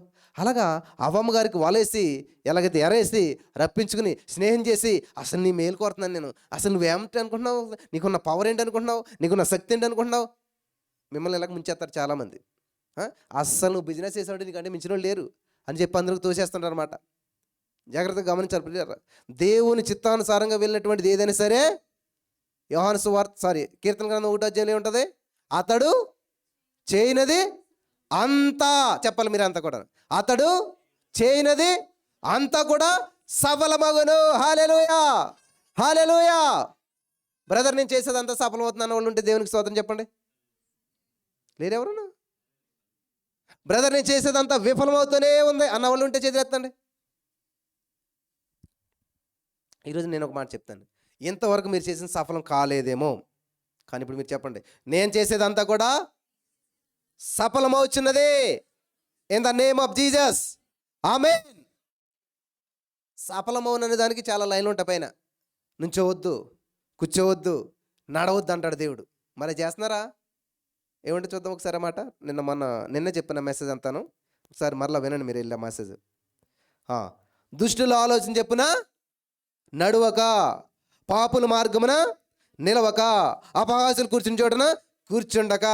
నడవకుండా నిలవకుండా కూర్చోకుండా సరిపోదు. ఇంకోటి చెప్తున్నాడు, ఏం చేయాలంట, యెహోవా ధర్మశాస్త్రం నందు, కనీసం ఒక్కళ్ళు కూడా నవ్వుతున్నట్టు కనిపించట్లేదు కదా. మరి ఏం చేయాలంట, యెహోవా ధర్మశాస్త్రం నందు. అసలు దేవుని సందుకు వస్తున్నామంటే పెళ్ళికి వచ్చినట్టు రావాలి. నేను నిజంగా అలాగే 7వ తరగతిలోను మా పాస్టర్ గారు చెప్పారనమాట. అంటే పొరపాటున దేవుడికి వచ్చినట్టు ఇలాగే ఎత్తుపడిపోతామన్నారు. నా ఇమాజినేషన్ ఎలా ఉంటుంది అనుకుంటున్నారు. మనం ఇలాగే కూర్చున్నాం, అలాగే గాల్లో లేస్తున్నా, కొన్ని సినిమాలు చూస్తాం కదా, అలా లేస్తున్నట్టు నా ఊహేంటి, అలాగే లేస్తే వెళ్ళిపోతాం, ఏ బట్టలతో వెళ్ళిపోతాం అని చెప్పేసి ఆ ఇంట్లో ఉన్న బెస్ట్ డ్రెస్ ఏదో చూసుకుని ఐరన్ చేసుకుని ఇన్సర్ట్ చేసుకుని వైట్ అండ్ వైట్ తెల్లగా వేసుకుని వెళ్ళి కూర్చుని. మా చర్చ్ ఏంటి, గుడ్స్ అనమాట, కిందంతా మట్టి ఉండేది అనమాట. అయినా సరే నా ఆశ ఏంటి, నిజంగా దేవుడు వచ్చేస్తాడు, మనం ఇలాగే ఎత్తబడిపోతాం అని ఏ సండే వెళ్ళినా కూడా ఎంత ఫ్రెష్గా వెళ్ళివ్వండి అంటే నేను చక్కగాను నిజంగా పెళ్ళి కాదు పెళ్ళి కొడుకు అన్నట్టు వెళ్ళివ్వండి అనమాట. పెళ్ళికి వెళ్ళటం వేరు, కానీ పెళ్ళి కొడుకు ఎలాగుంటాడు, ఇంకా పెళ్ళికి వెళ్ళిన వాళ్ళు కంటే పెళ్ళి కొడుకు ఇంకా స్పెషల్ కదా. అంత ఆశతో రావాలి మీరు, ఆశపడే ప్రాణాలని తృప్తిపరచరు. మీకు కూడా నాకులాగా వెళ్ళి ఉంటే మీరు కూడా ఎక్కడెక్కడ పాస్టల్ కింద ఉందరు. కానీ మీరు ఏం చేశారంటే ఏదో సండే వెళ్ళాలి కాబట్టి వెళ్ళారు, వచ్చారు కాబట్టి వచ్చేసారు. అందుకని మీరు ఏం చేస్తున్నారు, ఇంకా విశ్వాసులు కానీ నడుస్తూ ఉన్నారనమాట. దేవుని ఉద్దేశం ఏంటి తెలుసా, అంతటను అందరూ మారు మనసు పొందాలి, సమస్త జనులను శిష్యులుగా చేయాలి. హల్లెలూయా, హల్లెలూయా. కాబట్టి ఇక్కడ నుంచి అయినా మీరు ఏం చేయాలంట, ఆశతోటి రావాలి. ఈరోజు దేవుడు నాతో ఏం మాట్లాడుతున్నాడు, ఈరోజు నేను దేవుని సందులో ఎలా ఉండాలి, ఈరోజు దేవుని సందులో ఏం పొందుకుంటున్నాను, వచ్చినట్టు నేను వచ్చిన స్థితిలోని వెళ్ళకూడదు. హల్లెలూయా. నెక్స్ట్ ఇయర్ ఇదే రోజుకి ఇదే విధంగా నేను ఉండకూడదు. ఆమేన్. గతంలో ఉన్న చోట నేను ఇప్పుడు లేను, ఇప్పుడున్న చోట నేను భవిష్యత్తులో ఉండను, ఉండబోను, ఉండకూడదు. ఆమేన్, హల్లెలూయా. పేదవాళ్ళుగా పుట్టడం తప్పు కాదు, కానీ పేదవాళ్ళుగా చచ్చిపోవడం తప్పు అనమాట. ఏమి తెలియని వ్యక్తిగా పుట్టడం తప్పు కాదు, ఏమి తెలియని వ్యక్తిగా చచ్చిపోవడం తప్పు అనమాట. ఇదే హైదరాబాద్ పట్టణంలో కొద్దిలోకి ఇంటర్నెట్ అంటే తెలియదు మనకి, కనీసం ఫోన్ ఎలా చేస్తారో ఎలా ఎత్తుతారో కూడా తెలియదు నాకు అసలేని.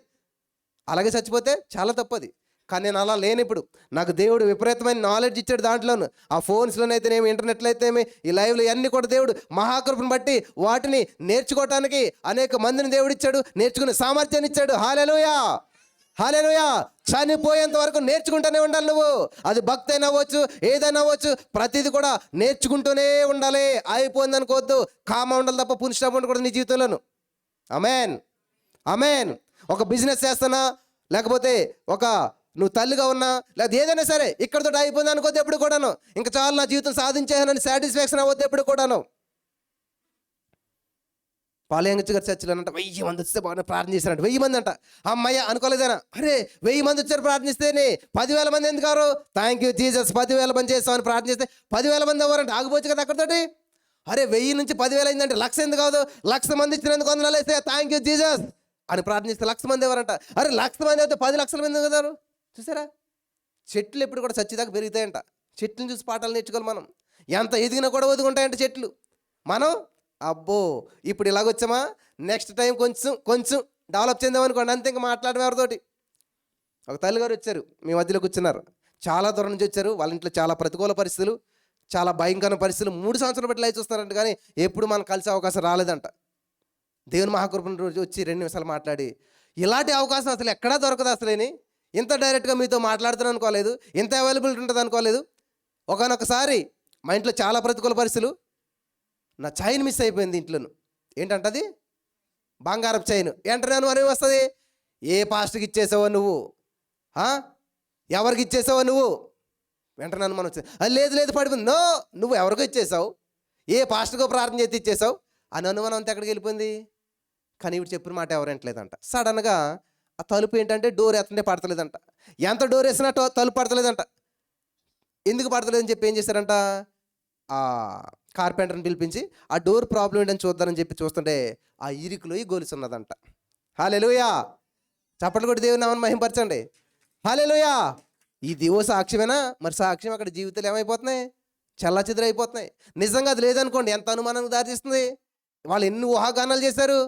ఇది మానేసేసి ఏం చేస్తారు, చైన్ దొరికితే కూడా సాక్ష్యమా, చైన్ కోసం కూడా సాక్ష్యమా? వాళ్ళ జీవితంలో సాక్ష్యాలు ఉన్నాయి ఎప్పుడు కూడా. వాక్యాన్ని మాత్రం అలా చెప్పుకుంటూ వెళ్ళిపోతారనమాట. వాక్యం లేనటువంటి సాక్ష్యం, ప్రియులు గమనించాలి, సాక్ష్యం లేనటువంటి వాక్యం ఉప్పు లేని కూర లాంటిది అనమాట. కూర ఉండవు కానీ ఉప్పు లేకపోతే రుచి పచ్చి ఉండదు. ఈరోజు చాలా జీవితాలు ఏంటంటే సాక్ష్యం ఉండదు, వాక్యమే వెళ్ళిపోతుంటుంది అనమాట. కానీ దేవుడు ఎక్కడికి వెళ్ళినా కూడా అనేక మంది జీవితాల్లో అద్భుతాలు జరుగుతూ వచ్చాయి. దేవుని నామానికి మహిమ కలుగును గాక. హల్లెలూయా, హల్లెలూయా. కాబట్టి ఈ రోజున ఈ మాటలు వింటున్న ప్రియమైనటువంటి సహోదరి చింతల, నీ జీవితంలో అద్భుతాలు చేయడానికి దేవుడు ఎప్పుడు సిద్ధమే. నువ్వు ఎక్కడున్నా సరే, ఏ స్థితిలో ఉన్నా సరే, ఎటువంటి పరిస్థితిలో ఉన్నా సరే, నీవు నాకు మొర్రపెట్టి నేను నీకు ఉత్తరం ఇస్తాను, శ్రమలో నీకు తోడుగా ఉంటాను, నిన్ను విడిపిస్తాను, నిన్ను గొప్ప చేస్తాను. ఆమేన్. శ్రమలు వచ్చినప్పుడు నాకు ఎవరు లేరు అన్నది. శ్రమలో నా యేసయ్య నాకు తోడుగా ఉన్నాడు, నన్ను విడిపిస్తున్నాడు, నన్ను గొప్ప చేస్తున్నాడు అని మనం నమ్ముదాం. ఈ సమయంలో మరి ఇక్కడ ఆ అవ్వమ్మ గారు చూసినట్లు ఇది ఏం చేశారంట, ఏం చేసిందంటండి ఆవిడ? పండు తిన్నదంట. ఇది చాలాసార్లు చెప్పాను, మళ్ళీ ఒకసారి చెప్తాను నేను. మరి అవ్వమ్మ గారు పండు తిన్నప్పుడు ఆదమ్ గారు ఎక్కడున్నారు? ఎక్కడున్నాడు? పక్కనే ఉన్నాడా? మరి పక్కనే ఉంటే తప్పు చేస్తున్నాను భార్య అలా చూస్తున్నాడా బొమ్మలాగానా? చెప్పాలి కదా, అది తప్పు, తినకూడదని. ఎక్కడున్నాడు? ఐ థింక్ ఆయన ఉన్నాడో లేదో తెలియదు. కానీ ఈ ఆదాం గారు వచ్చేసరికి అవ్వమ్మ గారు తినేసి ఏం చేసింది? భార్య కదా, ఆవిడ తినకుండా ఆకుండా ఇంకో 4 పళ్ళు కోసి రెడీ పెట్టుకుని ఉన్నదనమాట. రెడీ పెట్టుకుంటే ఏంటి అని అడిగాడు అనమాట. అడిగితే ఇదిగో ఇలాగా పలానా పళ్ళు తింటే మనకి జ్ఞానోదయం వస్తుంది, ఇలాగా చెప్పాడు సైతాన్ గాడు అని చెప్తే, అప్పుడు ఏం చేయలేనా, ఎందుకు తప్పు చేసావు, ఇలా చేసిన తప్పు కదా, దేవుడు తినొద్దని చెప్పాడు కదా అని చెప్పి ఆయన ఏం చేసలే, ఆవిడ చేపట్టించి దేవుడి దగ్గర తీసుకెళ్ళాలి కదా.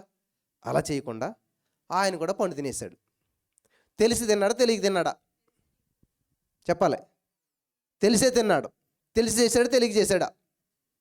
మరి తెలిసి ఎందుకు చేశాడు? ఇప్పుడు పండు తింటే పాపం అని తెలుసు, మరి ఎందుకని చేశాడు? గమనించాలి, ప్రతి దాంట్లో 2 ఆదాములు ఉంటారు. మొదటి ఆదాము, కడపటి ఆదాము. ఈ మొదటి ఆదాము ఎవరికి సాదృశ్యం? కడపటి ఆదాముకి సాదృశ్యం. ఇక్కడ ఆదాము గారు ఏం చేశాడంటే, ఇప్పుడు ఎవరామె? భార్య. ఏం చేసిందామె? ఏం చేసింది?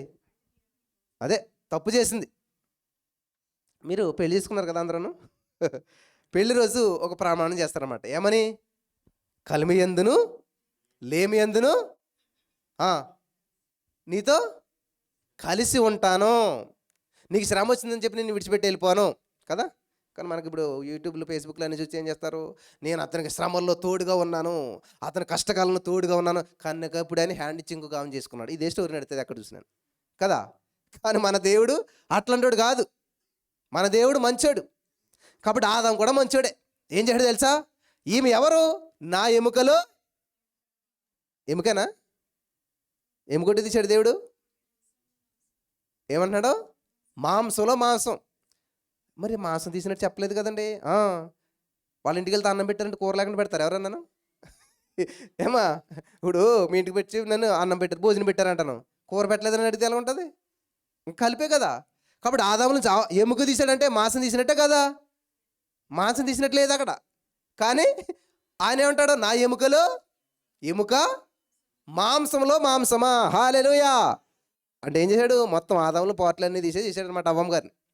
ఇది గమనించినట్టు ఆదాం గారు ఏం చేశాడు, ఈమె ఎవరు, నా ఎముకల ఎముక, మాంసంలో మాంసమా, ఈమె నా కోసం చేయబడింది కాబట్టి, ఈమె తప్పు చేసింది కాబట్టి, ఈమె పాపం చేసింది, ఈమె పాపాత్మురాలు అయిపోయింది, నేను పరిశుద్ధిని, గెట్ అవుట్ ఫ్రమ్ హియర్, నీకు నాకు సంబంధం లేదు అన్నాడా? అనలేదు. ఏమంటున్నాడు అనమాట, ఇప్పుడు ఈమె ఒంటరి అయిపోద్ది, ఈమె పాపాత్మురాలు, నేను పుణ్యాత్ముని, పరిశుద్ధుణ్ణి. కాబట్టి ఇద్దరం ఎలా ఉండాలంట, ఏక శరీరం అన్నాడు కదా దేవుడు, ఇద్దరం ఏకమై ఉండాలి కదా అని చెప్పి ఏం చేయడంట, దేవుడు వచ్చేసరికి ఈమె ఒంటరిగా అయిపోతుంది, ఈమెకు అండెవరు లేరు, ఈమె ఇన్నాళ్ళు నాకు తోడుగా ఉంది కాబట్టి ఈవిడికి నేను తోడుగా ఉండాలని ఏం చేయడంట, కావాలని చెప్పే ఆదాం గారు పండు తిని ఈయన కూడా పాపిగా మార్చబడ్డాడంట. మరి పాపిగా మార్చబడ్డాడు అయితే దేవుడు వచ్చినప్పుడు ఏమన్నాడు, ప్రభా నాకేమి తెలియదు, అంతా ఈమె చేసిందని నేరం ఆవిడ మీదకి గిడ్డేస్తున్నాడు. ఎందుకని అలా చేశాడు, ముందేమో కావాలని పండు తిన్నాడు, తర్వాత ఏమో నాకేం తెలియదు ఈవిడ అంటున్నాడు. ఎందుకని అలాగన్నాడు, పండు తినక ముందు ఆ యొక్క స్వభావం ఏంటంట, పరిశుద్ధుడు, దేవుని స్వభావం ఉంది. పండు తిన్న తర్వాత ఏం స్వభావం వచ్చిందంట, పాపాత్ముడు అయిపోయాడు, సాతానుగడి స్వభావం వచ్చేసింది, నేరారోపణ చేసే స్వభావం వచ్చేసింది. కాబట్టి ఇప్పుడు దేవునికి వ్యతిరేకంగా ఉన్నాడు కాబట్టి అందుకని నాకేం తెలియదు, ఈమె చేసింది అంతాను, ఈమె తినమంటే తిన్నానని చెప్పి నేరానంతా ఆమె మీదకు తోసేశాడు. సో సరే, ఈ స్టోరీ అంత అర్థమైంది కదా. అందుకని ఆదాము పండు తిని ఆదాము కూడా పాపగయ్యాడు. అప్పుడు దేవుడు వాళ్ళిద్దరిని పంపించేసాడు, ఒక్కరిని పంపించలేదు. దేవునికి దూరం అయిపోయారు. అక్కడ వదిలేడు దేవుడు, లేదు, వాళ్ళ దేవునికి దూరం అయ్యారు కాబట్టి మళ్ళా దేవునికి దగ్గర అవ్వాలంటే ఏ వృక్ష ఫలాలు అయితే తినకుండా దేవుడితో చేశాడు. ప్రకటన గ్రంథంలోకి వెళ్ళినప్పుడు ఏం చేస్తాడు దేవుడు, జయించు వానికి జీవవృక్ష ఫలాలు భుజింపనిస్తాను. హల్లెలూయా, హల్లెలూయా.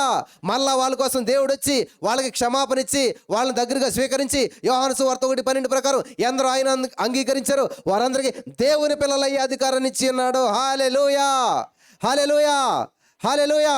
ఈరోజు నువ్వు నమ్మినట్లయితే చాలు, దేవుని బిడ్డగా నువ్వు స్వీకరించబడతావు. దేవుని యొక్క ఆస్తి నీది అవుతుంది అనమాట. దేవునిదంతా మనదే, మనం దేవుని బిడ్డలుగా ఉన్నాం, దేవుని యొక్క ఆస్తి మనదే. ఇప్పుడు నా బిడ్డలో, నా కారు ఉందంటే నా బిడ్డలకి కొనుక్కోవాలలో, నా ఇల్లంతా నా బిడ్డలు ఏమన్నా దాంట్లో సంపాదించాలి ఏమన్నాను, ఏం అసలు లేదు, నాదంతా ఆటోమేటిక్గా వాళ్ళకే చెందిపోతుంది అనమాట. అలాగే యేసయ్య సంపాదించిందంతా కూడా, యేసయ్య చేసినటువంటిది అంతా కూడా మనకి ఆటోమేటిక్గా చెందుతుంది. హల్లెలూయా. కాబట్టి మన దేవుడు సంపన్నుడు, మన దేవుడు గొప్పవాడు అని నేను చెప్పాను అనుకోండి, చాలామంది ఏమంటారంటే అది నమ్మరు అనమాట. నో, నేను కష్టపడాలి, పైకి రావాలి, సంపాదించాలి, అంతే. నేనేం నమ్ముతానంటే వాక్యం నమ్ముతాను. వాక్యం చేయాల్సింది తెలుసా, మీరు కట్టని ఇళ్లను స్వతంత్రించుకుంటారు. నేను సిమెంట్ పట్టుకొని ఇటుక పట్టుకొని పని చేయను, ఏమి చేయను, చెమట పడుతున్నాను, కానీ కట్టని నేనేం చేస్తానంట, స్వతంత్రించుకుంటాను. హల్లెలూయా. నేను నాటని చెట్ల ఫలములు నేను భుజిస్తాను. ఆమేన్. ఆమేన్ అంటే మీకు కూడా అది వర్తింతుంది. లేకపోతే మీరు అలాగే వింటూ ఉన్నట్లయితే వినట మట్టి విందిరే కానీ గ్రహించరు. కాబట్టి ప్రతి వాక్యం ఏం చేయాలంట, రిసీవ్ చేసుకోవాలి, పట్టుకోవాలన్నమాట. ఎస్, ఈ మాట నా కోసమే. In the name of Jesus I'm believing, I'm receiving. నేను నమ్ముచున్నాను, నేను పొందుకుంటున్నాను. ఆమేన్, ఆమేన్, హల్లెలూయా. ఇక్కడ ఇంకొక విషయాన్ని నేను చెప్తాను. ఇప్పుడు ఆదాము గారు ఏం చేశారంటండి, ఎవరి కోసం, అవ్వమ్మ గారి కోసం తిన్నాడు, అవ్వమ్మ గారి కోసం పాపం చేశాడు, అవ్వమ్మతో కలిసి ఉండటం కోసం. అవ్వమ్మ ఒంటరిగారు అయిపోతుందని చెప్పేసి ఒంటరితనంలో విడిచిపెట్టలేక దేవునికి దూరం అయ్యాడు. ఆ విధంగా మళ్ళా దేవుడు చేసినటువంటి కార్యాన్ని బట్టి మళ్ళా దేవునికి దగ్గరయ్యారు. ఇక్కడ గమనించాలి, యాసావు జ్యేష్ఠత్వాన్ని కోల్పోవట కారణం తిండి, అదే తిండి. ఆదాము అవ్వలో పాపం చేయడానికి కారణం తిండి. సో రెండవ ఇంకొక విషయం నేను చెప్తాను. మత్తయి సువార్త 4వ అధ్యాయం, మత్తయి సువార్త 4వ అధ్యాయం చూసినట్లయితే, అప్పుడు యేసు అపవాది చేత శోధించబడి ఆత్మల అరణ్యంలో కొనుపోబడెను. 40 దినములు 40 రాత్రులు ఉపవాసం ఉండిన పిమ్మట ఆయన ఆకలి కొనగా. ఉపవాసం ఉన్న తర్వాత మొట్టమొదటి ఏం వేస్తుంది అంటారు మనకి, చెప్పండి అయ్యో దేవుడు దేవుడు అంటుంటారు కానీ ఆకలి వస్తుంది అందరికీ. ఉపవాసం ఉన్నప్పుడు కూడా ఎప్పుడు ఆ 21 రోజు అవుతుందా, లేకపోతే లాస్ట్ రోజు ఎప్పుడు వస్తుందా, మంచిగా తినేద్దామా, ఇదే ఆలోచన ఉంటుంది అందరికీ. జనవరి నెల ప్రతి సంవత్సరం ప్రథమ ఫలం దేవుని అంటాం కదా. మరి దేవుని అంటే ఏంటి, ఇక్కడ శుభ్రంగా తిని పడుకోవడం కాదు, ఉపవాసం.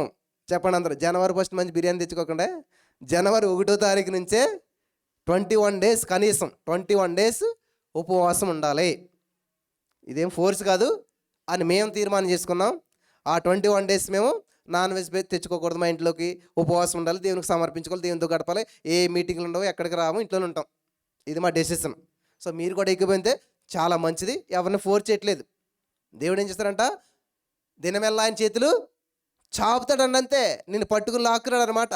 నువ్వు ఆ చేతుల్లోకి వచ్చావనుకో, మహోన్నతుని చోట నివసించేవాడు సర్వశక్తి నీడను రెస్ట్ విశ్రమింతాడు. నువ్వు కష్టపడవలసిన అవసరం లేదు ఆయన చేతుల కిందకు వస్తేని. 1 Peter 5:6 తగిన సంబంధం ఆయన మిమ్మల్ని హెచ్చించే రీతిగా ఆయన బలిష్టమైన చేతి కింద దీన మనసుకులైండే. హల్లెలూయా, హల్లెలూయా, హల్లెలూయా. కాబట్టి ఇక్కడ ఖచ్చితంగా మీరు ఏం చేయాలంట, లేచిన వెంటనే మొట్టమొదటి సమయం 1 గంట సేపు ఎలాగైతే దేవునితో గడుపుతున్నారు, సంవత్సరంలో మొట్టమొదటి నెల అయినటువంటి జనవరి నెల అంతా కూడా ఏం చేయాలంట, దేవునికి సమర్పించుకోండి. బ్రదర్ మాకు పని చేయకపోతే ఎలాగా, మరి ఇది ఎలాగా, అది ఎలాగా అని అంటారా, చేసుకోండి. కానీ ఏం చేయాలంటే ఖచ్చితంగా లేచిన వెంటనే దేవుని సందులో గడిపిన తర్వాత, మేమైతే మార్నింగ్ నుంచి మనకి ఈవినింగ్ లైవ్ అవుతుంది కదా, 3:30 4:30 అవుతుంది కదా, 5 వరకు మీరు ఫాస్టింగ్ ఉండండి. ఒకవేళ అంతగా ఉండలేనటువంటి వారైతే 5 o'clock మీరు భోజనం చేయొచ్చు. లేదు ఒక మీల్ని స్కిప్ చేసుకోండి. ఇలాగా ఏదో నేను అప్పుడు రూల్స్ మళ్ళీ చెప్తాను. కానీ ఖచ్చితంగా ఏం చేయాలంట, ఫుడ్కి దూరంగా ఉంటే గాడ్కి దగ్గరే అవుతావు అనమాట.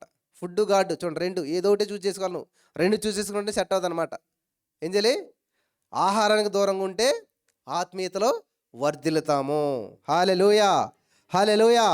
అందుకనే ఈ మెసేజ్ చెప్పేటప్పుడు ఎప్పుడన్నా కూడా నేను 90% ఏం చేస్తానంటే ఫుడ్కి చాలా దూరంగా ఉంటాను అనమాట. నేను మెసేజ్ అయిన తర్వాత తింటాక ప్రయత్నం చేస్తుంటాను ఎప్పుడు కూడా. అప్పుడు దేవుడు అద్భుతంగా పనిచేస్తాడు. దేవుని యొక్క కార్యాలు అద్భుతంగా మనం వివరించగలుగుతాం. ఎందుకంటే ఎప్పుడైతే తిన్నామో మొత్తం ఆవరిస్తుంది మనల్ని. కళ్ళు మందమైపోతుంటాయి అనమాట, మనుషులు కనపడరు అనమాట కదా. మీకు కూడా శుభ్రంగా తినేసి కూర్చున్నారు అనుకోండి, తినేసాక బైబిల్ చదువుని అనుకున్నారు అనుకోండి, ఏమవుతుంది, ఏం కనపడవు ఇంకా అసలేని. అంతా లికేసినట్టుగా గందరగోళం కనిపిస్తుంది అనమాట. అదే ముందే ఈ పని చేశారనుకోండి, మనస్ఫూర్తిగా భోజనం చేసి పడుకోవచ్చు. కాబట్టి ముందు దేవునికి సమయాన్ని ఇవ్వండి, ఏదైనా సరే, అప్పుడు అద్భుతాలు మీరు చూడగలుగుతారు. హల్లెలూయా. చూడండి, యేసుక్రీస్తు ప్రభువు ఉపవాసం ఉన్న పిమ్మట ఏం చేశాడంట, ఆయన ఆకలి వేసిందంట. ఆకలి వేస్తే ఏమైందో చూద్దాం మనం. ఆకలి కొనగా ఆ శోధకుడు ఆయన దగ్గరకు వచ్చి, నీవు దేవుని కుమారుడు అయితే ఈ రాళ్ళు రొట్టెలగినట్లు ఆజ్ఞాపించుము. హల్లెలూయా. ఎవరికి కావాలి రొట్టెలు? సత్యనగడుగా, ఈ రాళ్ళని రొట్టెలు చేసుకుని నువ్వే తిను, నువ్వు దేవుడు కదా.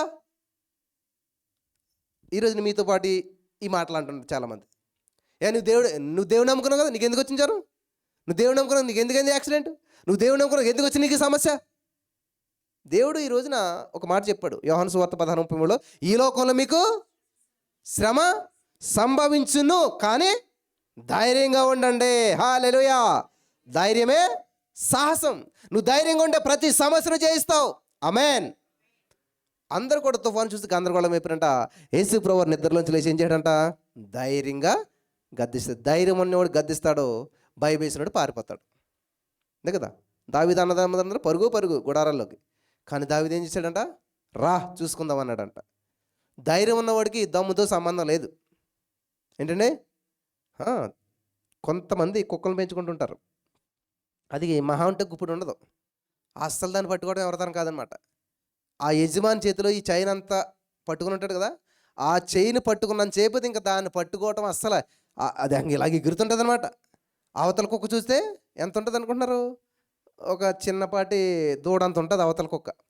దాన్ని ఏం చేస్తారనుకో మరి తెలియదు, కానీ యజమాని ఉతలు దాని సంగతి నేను చెప్తాను అన్నట్టుగాను ఎగురుతూనే ఉంటుంది అనమాట. పొరపాటు నేను వదిలేడు అనుకోండి, దాని నోట్లోకి వెళ్ళిపోయి ఇది కనపడదు కూడా అనమాట, అంత ఉంటుంది.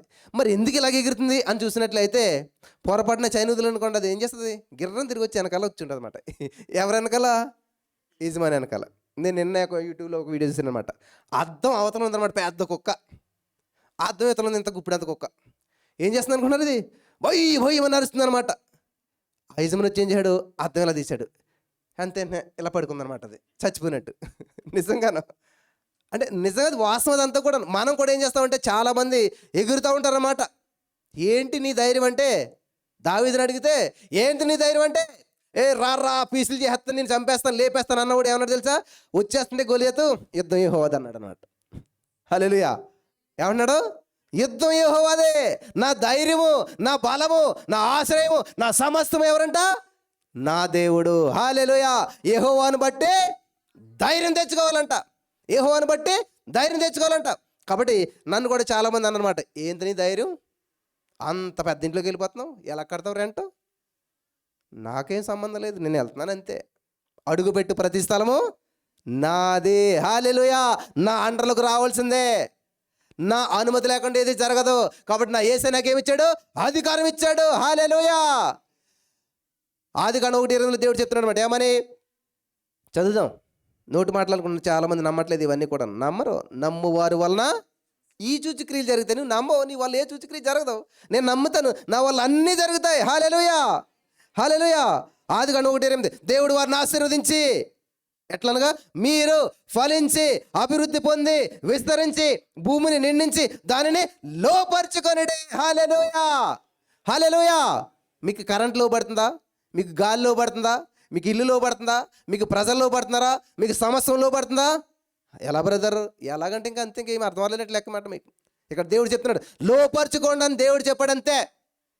బిల్లి గ్రహం గారు అన్నారంట, బైబిల్లో యోనా అని చేప మింగేసినని రాయబడి ఉంది, కానీ ఒకవేళ యోనా అనే తిమింగలాన్ని మింగేశాడని రాసుంటే ఒక్క క్షణం కూడా ఆలోచించకుండా నమ్మెత్తాను నేను అన్నారట. బిల్లి గ్రహం గారు అంటే కొన్ని కోట్ల మంది దేవుని నడిపించాడు ఆయన. ఏమన్నాడైనా? యోనా అని చేప మింగింది, కామన్ అది కదా. ఇంత మనిషిని ఈ బిల్డింగ్ అంత చేప మింగేసిందంటే ఏముంది, అందులో ఏం పెద్ద గొప్పతనం లేదు. కానీ ఇది రివర్స్లో బైబిల్లోను అది ఎలాగన్నది మనకు అనవసరం. యోనా అనే చేపను మింగేశాడు అని ఉందనుకో, నేను కళ్ళు మూసుకుని నమ్మేస్తాను, ఇంకా దాన్ని క్వశ్చన్ చేయను, ఆలోచించిన అన్నాడంట. హల్లెలూయా. అది నమ్మకం అంటే. ఎలా బ్రదర్, ఎలా జరుగుతుంది? నమ్ముడు నీ వలన అయితే నమ్మవానికి సమస్యలు సాధ్యమా? సమస్యలు కాదు, సమస్తము సాధ్యమే. నువ్వు ఏది అనుకుంటే అది చేయగలుగుతావు. హల్లెలూయా. హల్లెలూయా. ఏదైనా సాధించగలుగుతావు నువ్వు. ఈ మాటను పట్టుకున్నప్పుడు నా జీవితంలో గొప్ప ధైర్యం వచ్చిందనమాట. ఎస్, నా మాటే శాసనం. చెప్పండి మీరు అందరూ కూడా, నా మాటే. మీరెవరు? క్వీన్స్. ఎస్తేర్ రాణి గారు మాట అంటే మాటే. పాటించట్లేదు అందరూ. రాజుగారు కూడా రాణిగారు మాట అన్నాడు. దేవునికి మహిమ కలుగును గాక. మిమ్మల్ని మీరు ఎప్పుడు రాణులుగా చూసుకుంటారో అప్పుడు మీరు రాజ్యాన్ని నిలబడి చేస్తారు. మిమ్మల్ని మీరు ఎప్పుడైతే బానిసలుగా చూసుకుంటారో బాసనాలు తోనుకుంటూ ఉంటారనమాట.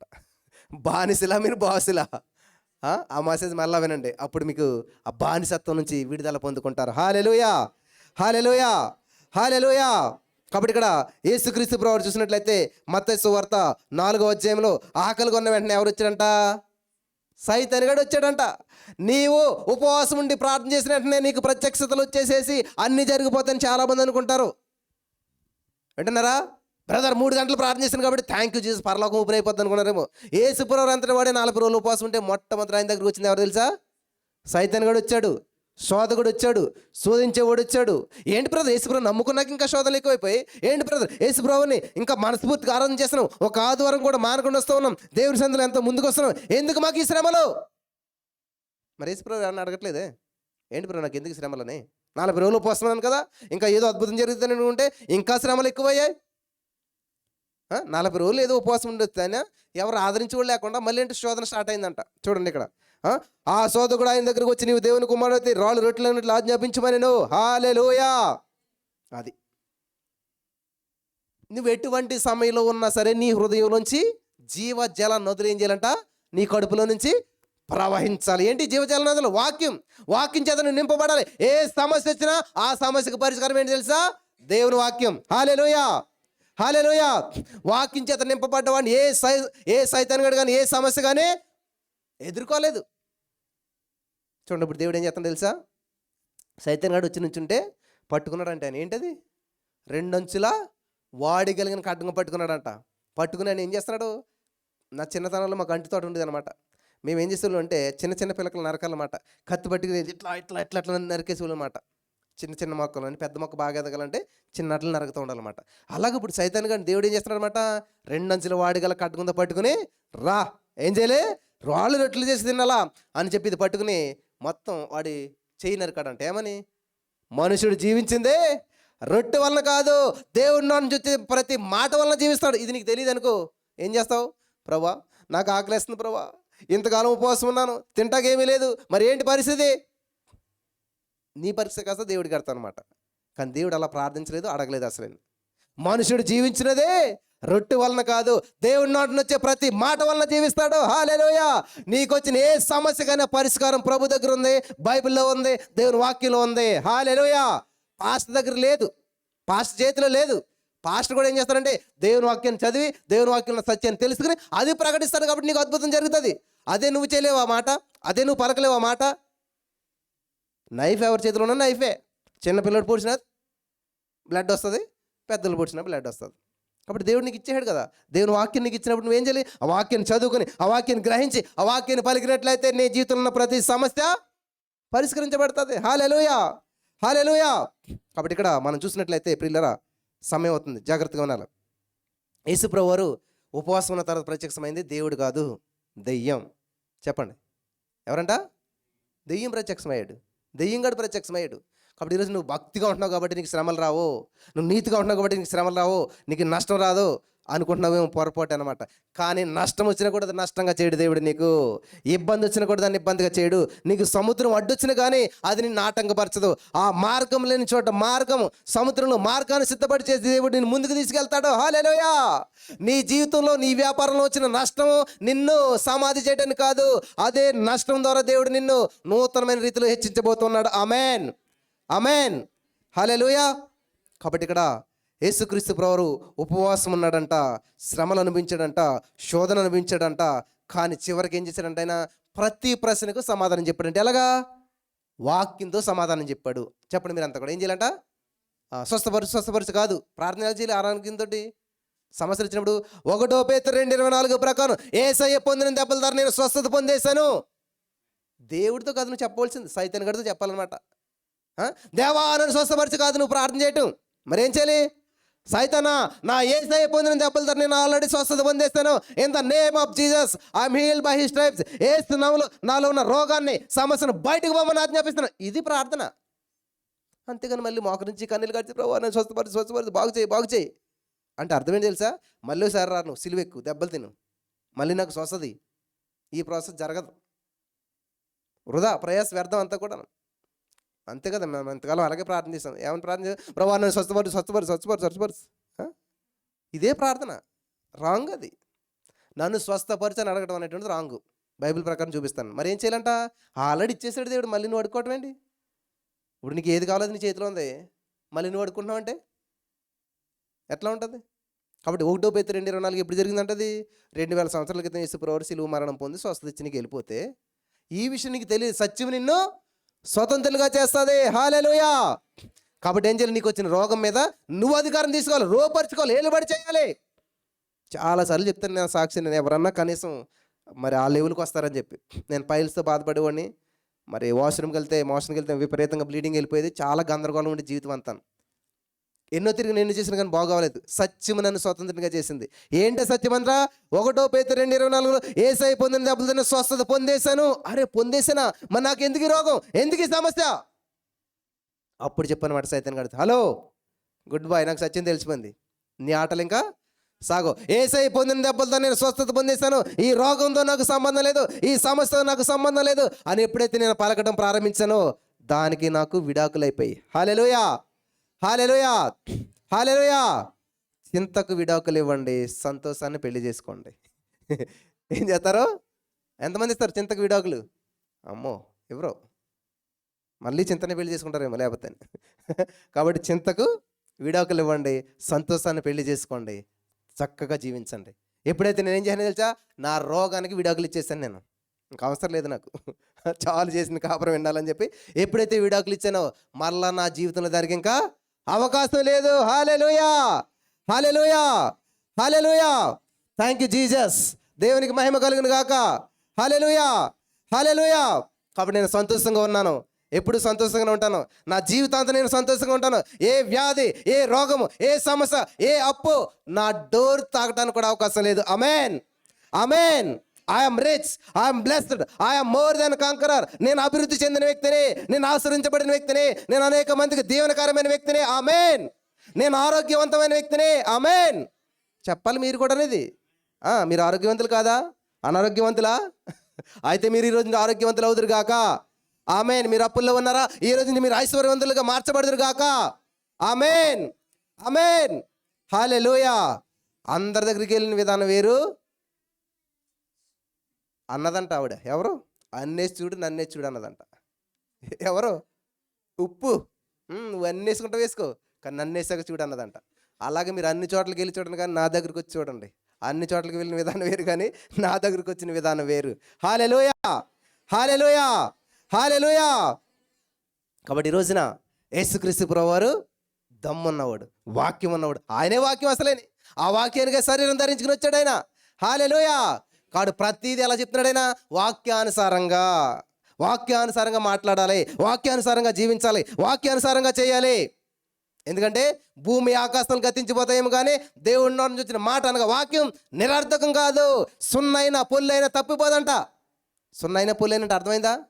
సున్నా అంటే ఇది, పొల్లు అంటే అరసున్న అనస్తుంది పైన, అంటే అరసున్న కూడా పొల్లిపోదంట. ఎంత క్లారిటీగా దేవుడు చెప్తున్నాడు. మరి ఎందుకని ఇంత వాగ్దానం తీసుకుంటారు? 66 సంవత్సరాలతో వాగ్దానం నెరవేరదు. 40 సంవత్సరాలు నడిచారు. ఎవడు సాధించుకున్నాడు? ఉపయోగం ఏంటి? 40 సంవత్సరాలు నడిచి చచ్చిపోరు అంతే. వాగ్దాన భూమిలో అడుగు పెట్టలేదు. ఈరోజు చాలామంది వాగ్దానం భుజాన్ని వేసుకుని నడుతూనే ఉంటారు. నేను భూమి మీద గొప్ప చేస్తాను, గొప్ప చేస్తున్నాడు. ఎప్పుడు ఆ గొప్ప చేస్తానన్న మాట తప్ప ఒక్క కార్యం ఉండదు వాళ్ళ జీవితంలో. అసలు లేదని గొప్ప చేస్తే కదా దేవుడిని. నన్ను కనపరచువాడిని. నువ్వు కనపరచవు ఎప్పటికీ. మరి నువ్వు ఎలా కనపరచబడతావు? నీళ్ళు పోయే వారికి చూసారా, పోసేవాడికి పోయి పడతాయంట. ఈ సీక్రెట్ తెలియదు మన ఇంటికని. ఎవడన్నా నన్ను బ్లెస్ చేస్తాడా, ఎవడన్నా నాకు ఇస్తాడా? ఎప్పుడు బెగ్గర మెంటాలిటీ అనమాట. అంతే కదా. అడుక్కున్నాడు ఏం చేస్తాడు? ఎవరేస్తారా ఎవరేస్తారని చూస్తుంటారు అనమాట. కానీ దానం చేసేవాడు ఏం చేస్తాడు? ఎవరికి ఇద్దామా, ఎవరికి పెడదామా. హల్లెలూయా, హల్లెలూయా. నేను కిందవాడిని కాదు. చెప్పండి, నేను కిందవాడిని కాదు. నేను పైవాడిని, నేను పెట్టేవాడిని, నేను ఇచ్చేవాడిని. హల్లెలూయా. I am king. నేను రాజుని, నేను రాకుమార్తెని. ఆమేన్. హల్లెలూయా, హల్లెలూయా. దేవునికి మహిమ కలుగును గాక. యేసుక్రీస్తు ప్రభువు ఇక్కడ చాలా విషయాలు శోధించబడతాడు, కానీ చివరికి నెగ్గాడు. ఇక్కడ హెబ్రీ పత్రికలో ఒక మాట ఉంటుంది, నేను చదివి వినిపిస్తాను. హెబ్రీ రాసిన పత్రిక 4వ అధ్యాయం 15వ వచనం చదివినట్లయితే, మన ప్రధాన యాజకుడు మన బలహీనతల యందు మనతో సహానుభవం లేనివాడు కాడు, కానీ సమస్త విషయంలోనూ మన వలె శోధించబడినను ఆయన పాపము లేనివాడుగా ఉండెను. హల్లెలూయా. శోధించబడ్డాడు కానీ జయించాడు. ఈరోజు నువ్వు శోధించబడుతున్నావు కానీ జయిస్తావు. ఈరోజు నువ్వు విమర్శించబడుతున్నావు కానీ జయిస్తావు. ఈరోజు నువ్వు సమస్యలో ఉన్నా కానీ నువ్వు జయిస్తావు. ఆమేన్. నమ్మాలి. ఆమెన్ చెప్తే ఏంటంటే ఎస్ నేను జయిస్తున్నాను అని అర్థం అనమాట. మీరు సైలెంట్గా ఉన్నారనుకోండి, నేను జయించలేను, నేను ఓడిపోతున్నాను, నా జీవితం ఇంతే. దయచేసి ఎప్పుడు అలా పలకండి ప్రియులారా.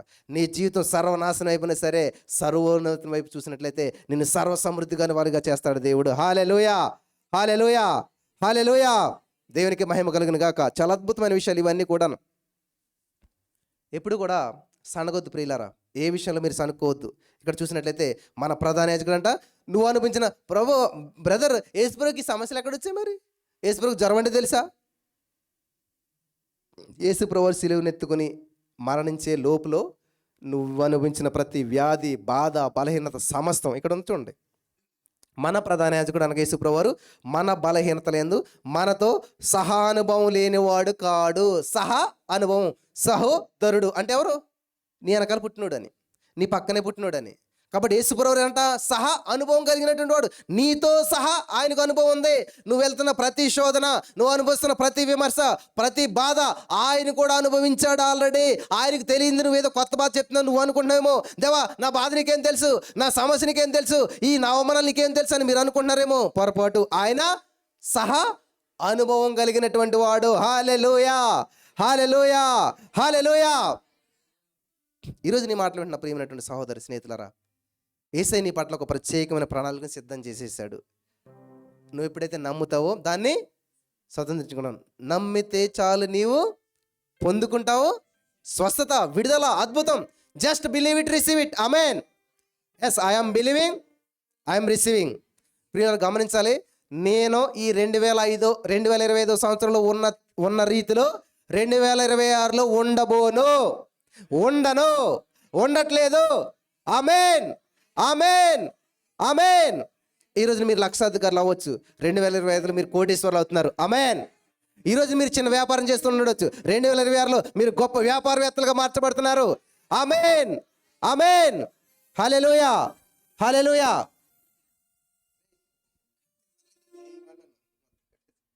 హల్లెలూయా, దేవునికి మహిమ కలుగును గాక. కాబట్టి ఈ రోజున చూడండి, మన యేసు ఏం చేయడంట, అన్నట్లో జయం సాధించాడు. మనం జయించడం దేవుని ఉద్దేశం. మీ పిల్లలు ఎగ్జామ్లో పాస్ అవ్వాలనుకుంటారా, ఫెయిల్ అవ్వాలనుకుంటారా? భూ ప్రపంచం మీద ఏ తల్లి కూడా, మరి ఇది నేను ఒక వీడియో చూసాను, నిజం వచ్చిందో తెలియదు కానీ, అడవికి సింహం ఎవరు, అడవికి రాజు ఎవరు? సింహం. సింహం కూడా ఒక వాటికి భయపడుతుంది. ఎవరికి భయపడుతుంది తెలియదా? హైనస్ అని ఉంటాయి, సేమ్ నక్కలాగానే ఉంటాయి అవి, హైనస్ అని. వాటికి ఇది భయపడతాయి అనమాట. అవి కలిసి అండి సింహాన్ని కూడా చంపేస్తాయి. ఈ సింహం ఏం చేస్తుందంటే, తన చిన్న పిల్ల ఉంది, అది ముందు వెళ్తుంటే ఈ హైనస్ ఏం చేశాడంటే సింహం పిల్లని చంపేద్దారని చూశాను అనమాట. నేషనల్ జియోగ్రఫీ ఛానల్ ఎందుకు చూశాను నేను.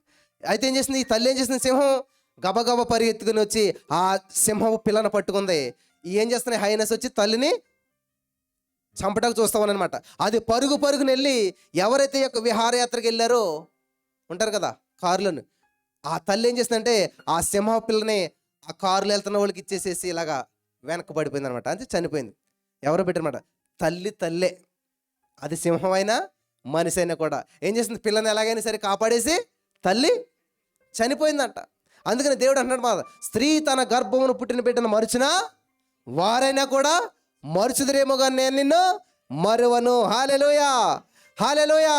దేవుడు నిన్ను ప్రేమిస్తున్నాడు. దేవుడు నీ కొరకు ప్రణాళిక సిద్ధం చేశాడు. ఆయన నువ్వు జీవించాలనే ఆయన మరణించాడు, కానీ మృతుడయ్యాడు కానీ తిరిగి లేచాడు. ఆయన ఉండి చోటికి నిన్ను తీసుకెళ్ళాలని చెప్పి ఆయన ఈ రోజున గొప్ప ప్రణాళిక నీకు సిద్ధం చేశాడు. ఆమేన్. నమ్మిన వారు స్వతంత్రించుకుందరు గాక. ఆమేన్. ఇశ్రాయేలు ప్రజలు చూసినట్లయితే 11వ అధ్యాయం సంఖ్యాకాండం 33వ వచనంలో వాళ్ళు ఏం చేశారంట, మాంసం లేదని చెప్పి సనిగారంట. సనుగుడు ఎంత ప్రమాదకరమైందంటే, 1 కొరింథీ పత్రిక 10వ అధ్యాయం 10వ వచనం మీరు చదివినట్లయితే, వారు సనిగి సంహారకుని చేత నశించారంట. ఎంత ప్రమాదకరమని చూసారా? ఖచ్చితంగా మీరు సనుక్కుంటారన్నమాట. వచ్చంగానే ఒకటే తలుపు ఉన్నది, ఇక్కడ అటు వెళ్తలేదు ఇటు వెళ్ళలేదు, సనుక్కుంటుంటారన్నమాట. లోపల లేదా ఇంకా అక్కడికి వచ్చాక ఇది అలా లేదు, అది అలా లేదు, మా ఇల్లు ఉంది కానీ ఇలా లేదు, మా ఆయన ఉన్నాడు కానీ అలా లేదు, ఎప్పుడు సనుకుతుంటారు అన్నమాట. చాలా ప్రమాదకరమైన విషయం. దయచేసి ఎప్పుడు కూడా అలా సనుక్కోవద్దు అసలని. నేను చదివి వినిపిస్తాను మీకు, నేను చెప్పేస్తాను అనుకుంటారు. 1 కొరింథీ పత్రిక 10వ అధ్యాయం 10వ వచనం చదివినట్లయితే అక్కడ దేవుని వాక్యం చేస్తుందంటే, ఈ సంగతులు దృష్టాంతాలుగా వారికి సంభవించి యుగాంతమందున మనకు బుద్ధి కలుగుటకే. అది 11వ వచనం. 10వ వచనం ఏమో తెలుసా, మీరు సనగకుడే వారిలో కొందరు సనిగి సంహారకుని చేత నశించారు. ఇశ్రాయేలు ప్రజలు లక్షల మంది పిట్టలు రాలినట్టు రాలిపోయారంట. ఎందుకని? సనిగావంటే ఎవరికి దొరికేసావు? దేవుడు చంపలేదు ఇంతకనే వాళ్ళని. సంహారకుని చేత నశించారంట. దేవుడి చేత కాదు, దేవుడి వల్ల కాదు నీకు నష్టం జరిగేది, నీకు యాక్సిడెంట్ జరిగేది దేవుడి వల్ల కాదు, దేవుడు పిలుపు అంట. మనం అంటే దేవుడు నిన్ను కారు ఎక్కించి చంపి నేను తీసుకెళ్తాడా? మీ పిల్లల్ని స్కూల్లోకి వెళ్ళారనుకోండి, వెళ్ళిన తర్వాత పాఠాలు ఎలా చెప్పమంటారు? వాళ్ళని కర్రలు ఎరగొట్టేసి కాళ్ళు చేతులు ఎరగొట్టి పిల్లలకి పాఠాలు చెప్పమని ఏ తల్లిదండ్రులు పంపిస్తారా? మరి ఏం చేస్తారు? మా పిల్లడికి మంచిగా చెప్పండి అంటారు కానీ చితక్కొట్టి చెప్పమంటారు ఎవరు కూడా కదా. మరి దేవుడు నాకు బుద్ధి తేవటానికి. నాకు ఒక ఆవిడ ఫోన్ చేసింది, అన్నా మా పాస్టర్ అమ్మ ఏమందో తెలుసా అన్నది. ఏమన్నదమ్మా, నన్ను యాక్సిడెంట్కి కాలు ఇరిగిపోయిందంట. దేవుడు నాకు బుద్ధి చెప్పటాకే, దేవుడు నాకు ఏదో నేర్పించడానికి ఇది చేశాడు అన్నదంట. అది చాలా పొరపాటు. ఆవిడకి వాక్యం తెలీదు. దేవుడు బుద్ధి చెప్పాలంటే కాళ్ళు చేతులు ఎరగొట్టడు. దేవుడు నీకు బుద్ధి నేర్పించాలంటే కాళ్ళు చేతులు ఎరగొట్టి నేర్పించరు. కానీ దేవుడు నీకు బుద్ధి చెప్పాలంటే బైబిల్ గ్రంథం ఉన్నది, బైబిల్ ద్వారా నేర్పిస్తాడు నీకు. హల్లెలూయా. వాక్యం ద్వారా నేర్పిస్తాడు. అంతేగాని కాళ్ళు చేతులు నరగొట్టి అలా నేర్పించడమా, ఇది కరెక్ట్ కాదు. సత్యం ఏంటంటే దేవుడు వాక్యం ద్వారా మాట్లాడతాడు, వాక్యం ద్వారా నీకు నేర్పిస్తాడు. ఆమేన్. హల్లెలూయా. కాబట్టి ఇక్కడ ఇశ్రాయేలు ప్రజలంట ఏం చేయారంట, సనిగి సంహారం చేత. ఎందుకు సనిగారు? మాంసం కావాలంట, తిండి కోసం సనిగారు, ప్రాణం పోగొట్టుకున్నారు. కాబట్టి ఈ రోజున దానియేలు చూసినట్లయితే అలా కాదు. ఏం చేయడం తెలుసా? రాజుగారు ఆహారం మాకొద్దు, మమ్మల్ని మేము అపవిత్రపరచుకోమండి. రాజుగారు తినేది అపవిత్రమా? చూసారా ఏం చేయడం? ఆయన పవిత్రపరచుకున్నాడు. నిష్ఠ, త్యాగం, సాక్రిఫైస్. దానియేలు మనసు ఎవరిదంటే దేవుడు మనసు అనమాట. దేవుడు ఏం చేశాడు? కంట్రోల్ చేసుకున్నాడు. తొందరపడలేదు, రాళ్ళు రొట్టెలు చేసి తినేసేయలేదు. దానియేలు కూడా ఏం చేయడంట? కంట్రోల్ చేసుకున్నమాట. ఎవరైతే తనను కంట్రోల్ చేసుకుంటారో, ఎవరైతే వాళ్ళు నిష్ఠగా కాపాడుకుంటారో అదనమాట. మా చిన్నతనంలో అంటే ఇప్పుడు అంత కఠినంగా చేయవలసిన అవసరం లేదు కానీ ఉపవాసం ఉన్నా కదా, ఈ లాలాజలం మింగితే ఎక్కడ ఉపవాసం తప్పిపోతుందో వింటున్నారా? అది తప్పు అనుకుంటారు. అంత నిష్ఠగా చేసినట్లయితే ఖచ్చితంగా దేవుడు మిమ్మల్ని గొప్పలు చేస్తాడు. హల్లెలూయా, హల్లెలూయా. అంత నిష్ఠగా 7వ తరగతిలో వేసేవాడు నేను. నా దగ్గరకు వచ్చి అందరూ ఏం పాపం చేశాను, 7 తరగతులు ఉపవాసం చేస్తున్నావు. పాపం చేస్తే చేసేది కాదు ఉపవాసం, దేవునికి దగ్గర అవడానికి, దేవునితో సహవాసం చేయడానికి, నిన్ను నువ్వు సరి చేసుకోవడానికి, నిన్ను నువ్వు కరెక్ట్ చేసుకోవడానికి, నిన్ను నీవు దేవునికి సమీపస్తునిగా చేసుకోవటానికి అనమాట. హల్లెలూయా, హల్లెలూయా. కాబట్టి ఈ రోజున ఈ మాటల ద్వారా పరిశుద్ధాత్మ దేవుడు మిమ్మల్ని బలపరచడానికి నమ్ముచున్నాను. ఆదరించబడ్డారా, ఆశ్రయించబడ్డారా? ఉపవాసం అనేటువంటిది చాలా ప్రాముఖ్యమైన విషయం. కాబట్టి ఇక్కడ ఈరోజు నా టాపిక్ ఏంటంటే తిండి వల్లనే పాపం ఈ లోకానికి వచ్చింది. తిండిని కంట్రోల్ చేసుకున్నటువంటి యేసయ్య, తిండిని జయించినటువంటి యేసయ్య మొదటి ఆదాం అయితే ఫెయిల్ అయిపోయాడు, చివరి ఆదాం అయితే జయించాడు. మనం మొదటి ఆదాంకు పుట్టిన వారు కానీ మొదటి ఆదాం బిడ్డలుగా చనిపోవడం లేదు. పాపికి పుట్టంగానే పాపులుగా మరణించట్లేదు, పాపంలో పుట్టంగానే పాపంతో మరణించట్లేదు. మనం సజీవులుగా, జీవం కలిగిన వ్యక్తులుగా సర్వ లోకానికి సువార్తను ప్రకటించి మరి సర్వ సృష్టికి ఆ దేవుడు అనేటువంటి నిత్య జీవానికి వారసులుగా మనల్ని దేవుడు చేశాడు. కాబట్టి మనం నిత్య జీవానికి వారసులం. ఆమేన్. నేను చావను, సజీవుడినై నా దేవుని మహిమను వివరిస్తాను. హల్లెలూయా, హల్లెలూయా, హల్లెలూయా. ఈ మాటల ద్వారా పరిశుద్ధాత్మ దేవుడు మనల్ని బలపరచును గాక. ఆమేన్. చిన్న ప్రార్థన చేసుకుందాం. స్తోత్రం దేవా, ఇంతవరకు విత్తబడినటువంటి వాక్యాన్ని నువ్వు చూసావు, విన్నావు. ఇదిగో విన్నటువంటి వారందరి జీవితాల్లో అద్భుతాలు, ఆశ్చర్యకార్యాలు చేసి అనేక మందికి దీవెనకరంగా ఇక నుంచి నా ప్రభువా వారు ఒక నిర్ణయం తీసుకొని నీ నామాన్ని మహింపరచడానికి కృప చూపించమని, సమస్త మహిమ ఘనత ప్రభువులు మీరు తెచ్చుకున్నామని నజరేయుడు యేసు నామములో ప్రార్థించి నమ్మి పొందుకుని తండ్రి. ఆమేన్, ఆమేన్.